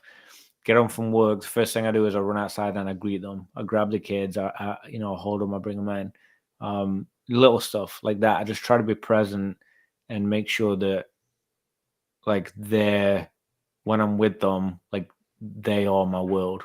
I make them my world. Because when they're not there, I have work and that's my world. And when they're in bed, I can come in here and do what I need to do, my hobby or eBay or podcasting or whatever. And then that's my world, that kind of stuff. And like I was saying earlier, the separation. But when I'm with them, try to do as much as possible, with them, even the simple stuff at home. And then, try to go out and do things on the weekend, take them for walks, play games, and take them to the zoo, or the regular dad, family stuff. Yeah. Nothing too crazy. I'm not a super dad. Do you anticipate being able to enjoy Pokemon with them one day? Yeah, I actually, my oldest is called Evelyn, and there's an Evelyn trainer card, and I got one of those and graded it for her.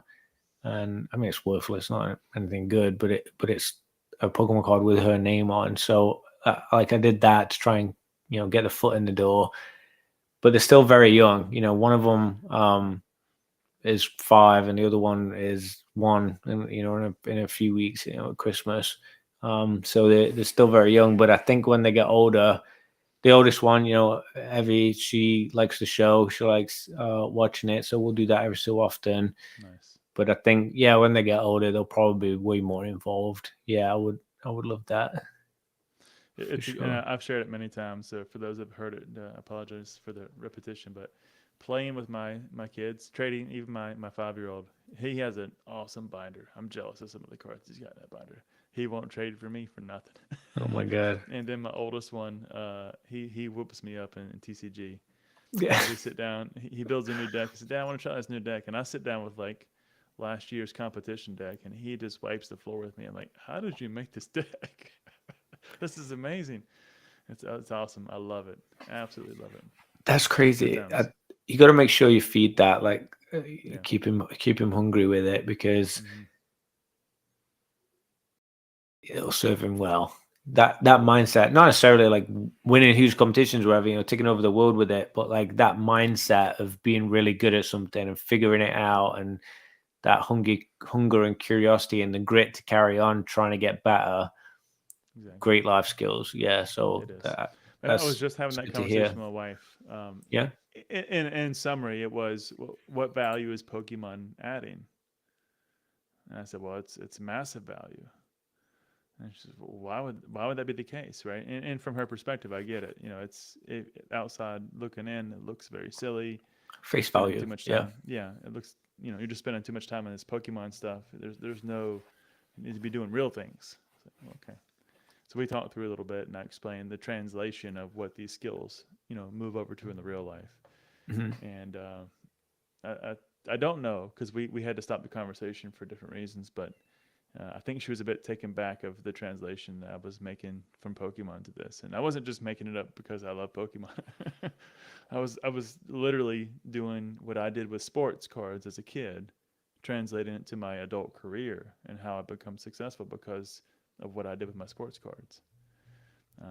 And I translated that, of course, for my son now with Pokemon and building decks and the competition and the winning and the losing and the organization and all the things that go into that. It's just very relatable to life skills. So, if applied correctly. And you can make money. Like, you don't make money going fishing. You don't make money going to the range. You don't make money like fish keeping. Like most hobbies, 100% net negative. Like, you're just not going to make any pennies back at all.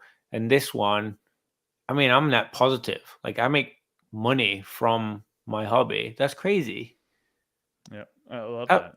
I love that. Absolutely amazing. Like, and your son could. Yep. Well, and I'm trying, and it's weird because I'm trying to keep him. Um, I want him to enjoy opening packs without saying how much is this card worth. Yeah. But then I also want to teach him, if you want another card, you can sell the card that you have, make some money, and get what you want, and have that trade mechanism. So Yeah. it's a weird combination of things I'm trying to navigate, and time will tell. Time will tell. Yeah, it's tough. I don't know if I'd want him to be in the mindset of trying to make money from it. Like, I don't Right. I didn't mean it that way, but he could. Right. And like that possibility is there, if you did ever want to. I'm very much like, let kids be kids Right. and like have fun. I'm very lackadaisy with that kind of stuff. And yeah. That's wrapping to the point. They say, "Hey, I'll trade you this non-hollow, Volcanion for your gold Arceus." It's Yeah. like, no, I mean, Of that's not course. quite fair trade. What do you mean, Dad? Let's keep looking in the binder. Let's keep looking. But you have the gold one. Exactly. Hey, Jam, thanks for joining us, buddy. You just got off of work. We're about to wrap it up, but make sure you do watch it back. It's been a great conversation, and glad you got to join in the beginning, and of course here at the end as well. Appreciate it, my friend. Nice. All right. So one of the other things I heard you mention in one of your podcasts was that you have scoliosis, and I do too, ironically. And obviously there's different degrees and how much that impacts somebody, and of course that can be devastating to back braces and inability to move to slight discomfort. So it's a wide range. But I was curious about how you found out about it and how are you navigating that in your life. And you joked about losing an inch in your height, but is it more serious than that? A real thing. Yeah, I mean, mine's, I would say, manageable. Like my niece she's had the surgery. She's she's got the pins in her back. Like she went very extreme as a young teenager. Mine's nothing like that. Like, I have the twists, the turns, the herniated disc. Like, I have all that, mostly lower back area, the bottom half, but it's not to the point where it's going to suddenly like completely mess up and I need surgery. It's at a manageable part. So a lot of chiropractor appointments. I've probably been 100 times this year. I don't know. I've a lot. Like, I've been a lot. Just keep working it. Keep trying to keep it at bay. Kind of used to the pain. Like, it's been a long time that I've had it, and that disc's been messed up. But it's probably 8-9 years or something. I think I've really suffered with it. Though.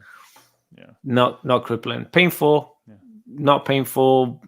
Like hard to work with. Sometimes not. It's kind of like just manageable. Yeah, I just gotta work through it.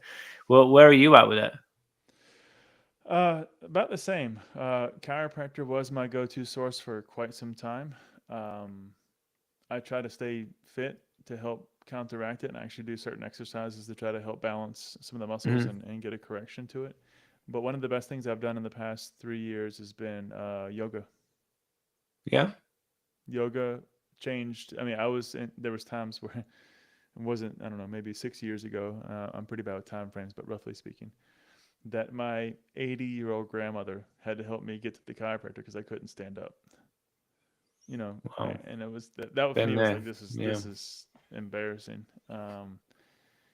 But after that moment, I said, there's got to be something more. They want to do shots, they want to do surgery and all that stuff. I said, no, I'm not doing that. But instead, I started doing yoga, and it changed everything. That combined with strength training and staying busy. Tell me about that. Is that like in a class? Is it watching videos on the phone? Is it reading a book? Like how do you learn and get into that? Like what's involved? Yeah, for me it was very simplistic. I'm watching YouTube videos. I'm following the classes that they have on there for free, and that expands to, of course, you find the next person. YouTube makes another good recommendation, and you keep going down that path. But that's pretty much it. I mean, once you learn the basics, the point was to stretch daily, because we get so used to sitting in our chairs and being at the computer all day long. And maybe I'm too busy to work out today. And you do that for 3 weeks straight with somebody in our condition. And now I'm in the chiropractor and I can't even sit up. And I've had to crawl on my hands and knees to the bathroom before. It's terrible. So yoga's been the thing that's really saved. Bring back memories now. I've had a few moments. Yeah, it's not been. I had a shower moment that wasn't fun. Probably about 4 years ago, and it's real deal. It feels like it's connected to every part of your body at that point. Yep. Like you feel like you're just completely helpless. Yeah, you can't move. I remember sitting there one day. I was laying in the bed. Had the heating pad, all this stuff on. And at the time, my oldest son was much younger, and he comes in there and says, "Daddy, hold me." I said, "Son, I'm sorry, I can't." And that broke my heart. And so that was it. I said, I gotta change something. Yeah, that's when I haven't been there since. So that's good. Yeah, kudos to you. Check out yoga. Yeah. Check out yoga. You'll have to, if there is obviously you probably have a good understanding of who is good and and worthwhile to watch. So that might be a bit of a cheat sheet if you sent a couple of links of who. Yeah, I'll do that for you. That'd be good. Thank you. Yeah, man. Sweet. It's only about 10-15 minutes, and it's perfect. That's all you need. 10-15 minutes a day. Yep, that's it. Let's take a break and do it. Yeah. Yep, exactly. You just gotta let your mind rest for a second. or put on a podcast while you do it. I'll listen to you while I do. Man. So there's a great quote from Earl Nightingale that may ring a bell for you, it may not. He stated once that success is the progression or the realization of a worthy goal or ideal. Love that. Earl Nightingale.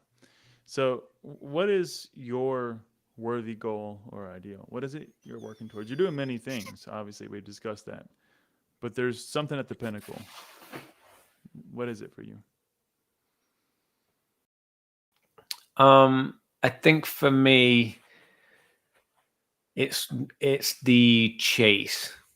It's the impact for me. It's like where I'm having an impact and the impact that I'm feeling more so than the end result. I'm not too focused on end results. The reason for that is, for instance, when I became a head chef, I think I touched on that earlier, I was like, okay, well, what's next? Like, how do I continue to grow and get better? Like, what's the next step? And that kind of almost bores me a little bit. Like the thrill is in the chase for me, in the doing it, in the trying to make it happen and figure it out. So for me, the success is measured by the impact I'm having along the way. kind of thing. I like that. I'm not very good at words, but I'm just trying You're to. doing pretty good. I'm trying to sum up, like, yeah, my mindset. I've never really talked about any of this stuff that you're asking before, so it's also like first It's hard time to trying. articulate it, Yeah, yeah, to really go through it and get your thoughts together here in a live on the fly. So yeah, with zero it's good. preparation. Yeah, yeah, it's like Exactly. just doing it. So hopefully, I'm making some kind of sense to someone. But You are. You are. I've really it's enjoyed it. good. So we'll move into the last two, and you know what this is as we come into this. So the first one though, however, you don't. So the hobby cards, the experiences we've talked a lot about already today. It's an amazing aspect of the hobby. However, the other aspect of this that maybe is even more important is the connections that we make. Um, and you seem to have navigated that path very well in the connections. And I can have my own opinion on how you've done that successfully, but how would you share with the audience that's maybe new to the hobby, trying to get established, loves what they're doing, but maybe that shy guy, whatever the case may be, how would you recommend that they connect and build those relationships to really nourish their love for Pokemon? That's a really good question. I, I think the biggest um, positive aspect that I would say, if I'm relating it to myself, my own experience, is asking questions and leaning on other people, but also trying to enjoy and celebrate other people, like in what they're doing and learning from it. A really big thing I did, like I said early on in the hobby, was just consumed a lot of content. Like I was just watching a lot of people and bouncing around and waiting for that bell to ring on people, and I learned a lot from that, and it made me want to find other people like me. And once I did that, it was to the moon. So like I would say, biased there because that's like the experience I had, but I would say find people like you that like the same, not necessarily the same cards, but like the same style of hobby, the same style of collecting. Like I'm friends with people in sports that I have no idea what they're talking about, but I love hearing their passion and the way that they figure out grading or getting cards back and stuff like that. I just like their hobby because they treat it the same way that I do, with Pokemon, or similar, or sometimes even different, so just try and find people, because if they stop making cards tomorrow, like, yeah, there's always going to be cards. Like, it's always going to be there, and there's always going to be new cards coming out. But you can continue to always be meeting new people and always finding new YouTube channels, always trying to push people to start YouTube channels and start documenting their journey. Like, that for me is infinite. So, like, I know, as I was talking about earlier, the thrills and the chase for me, there's no end result there. Like I can always, there's always going to be new people jumping in Discord. There's always going to be new people making videos. There's always going to be new people I can find online to talk with or learn from, even if they stop making cards tomorrow. And that's cool. That's really Right. cool. So I would say try and embrace that. Well done. Well done, sir. Well, the last one, and I know that you probably thought about this a little bit. So, the day that you leave the hobby, either forcefully or willfully, what legacy do you hope to leave with the hobby? The lab in Discord, like honestly, like I would like to think that it isn't me, but maybe like what I created there.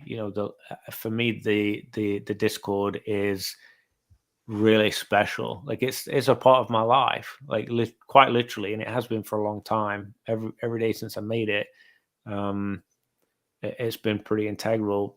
But I think that's an area where, excuse me, people can just be themselves and enjoy the hobby, learn from the hobby, laugh about mistakes, make fun of each other, say dumb stuff. Like it's just anything goes, and it's full of amazing people that you would want in your life in real life. too. Like they're the kind of people in there that you really do. I genuinely want to spend time with those people. I want to meet them, and they're a net positive in my life. So that, like, I don't want it to ever end. I don't want it to ever have a paywall. I don't want it to ever have any kind of barrier to entry. If you're toxic and you're causing an actual problem, I mean, you're going to be gone. But it's just like there really isn't people like that in the world that are going to be coming in there. Like they're not interested in that. There's nothing for them to gain. So we're blessed in what it is. It's pretty cool. I love it. Safe haven. Yeah. I love it. For the people, like not for what I created, but like for the people that are in there and like what it's become. I feel very hands off with it, but I love that I get to enjoy it. You know what it is. I love It's that. The And people's this is Discord. probably one of the few times you can say that you love the result.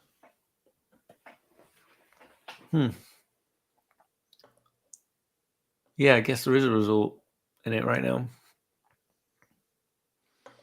Well, Oak, this was amazing, man. Enjoyed it. Knocked it out of the park. 3 hours and 15 minutes. Not that we had any marker in mind, but it was that good of a conversation. Oh my God, it's 12:30. Holy moly. I had no concept of time. That's the first time I've looked at the clock, actually, since we've been here. Wow. And I'm sorry for how you're going to feel tomorrow morning. No. But I We've think got coffee we'll for look that. back on this. Yeah, and we'll just absolutely love this conversation. If anybody hasn't already, which I am absolutely sure you have, all of Oak's links are in the description. Please check them out. So is the Slabbed Podcast. If you don't watch that, you're missing out. Please make sure you do. And as always, make somebody smile. You'll be better for it. They'll be better for it. Everybody will have a better day. And other than that, we wish everybody a great night. And we look forward to seeing you on the next Rants, guys. Thanks so much. Thank you.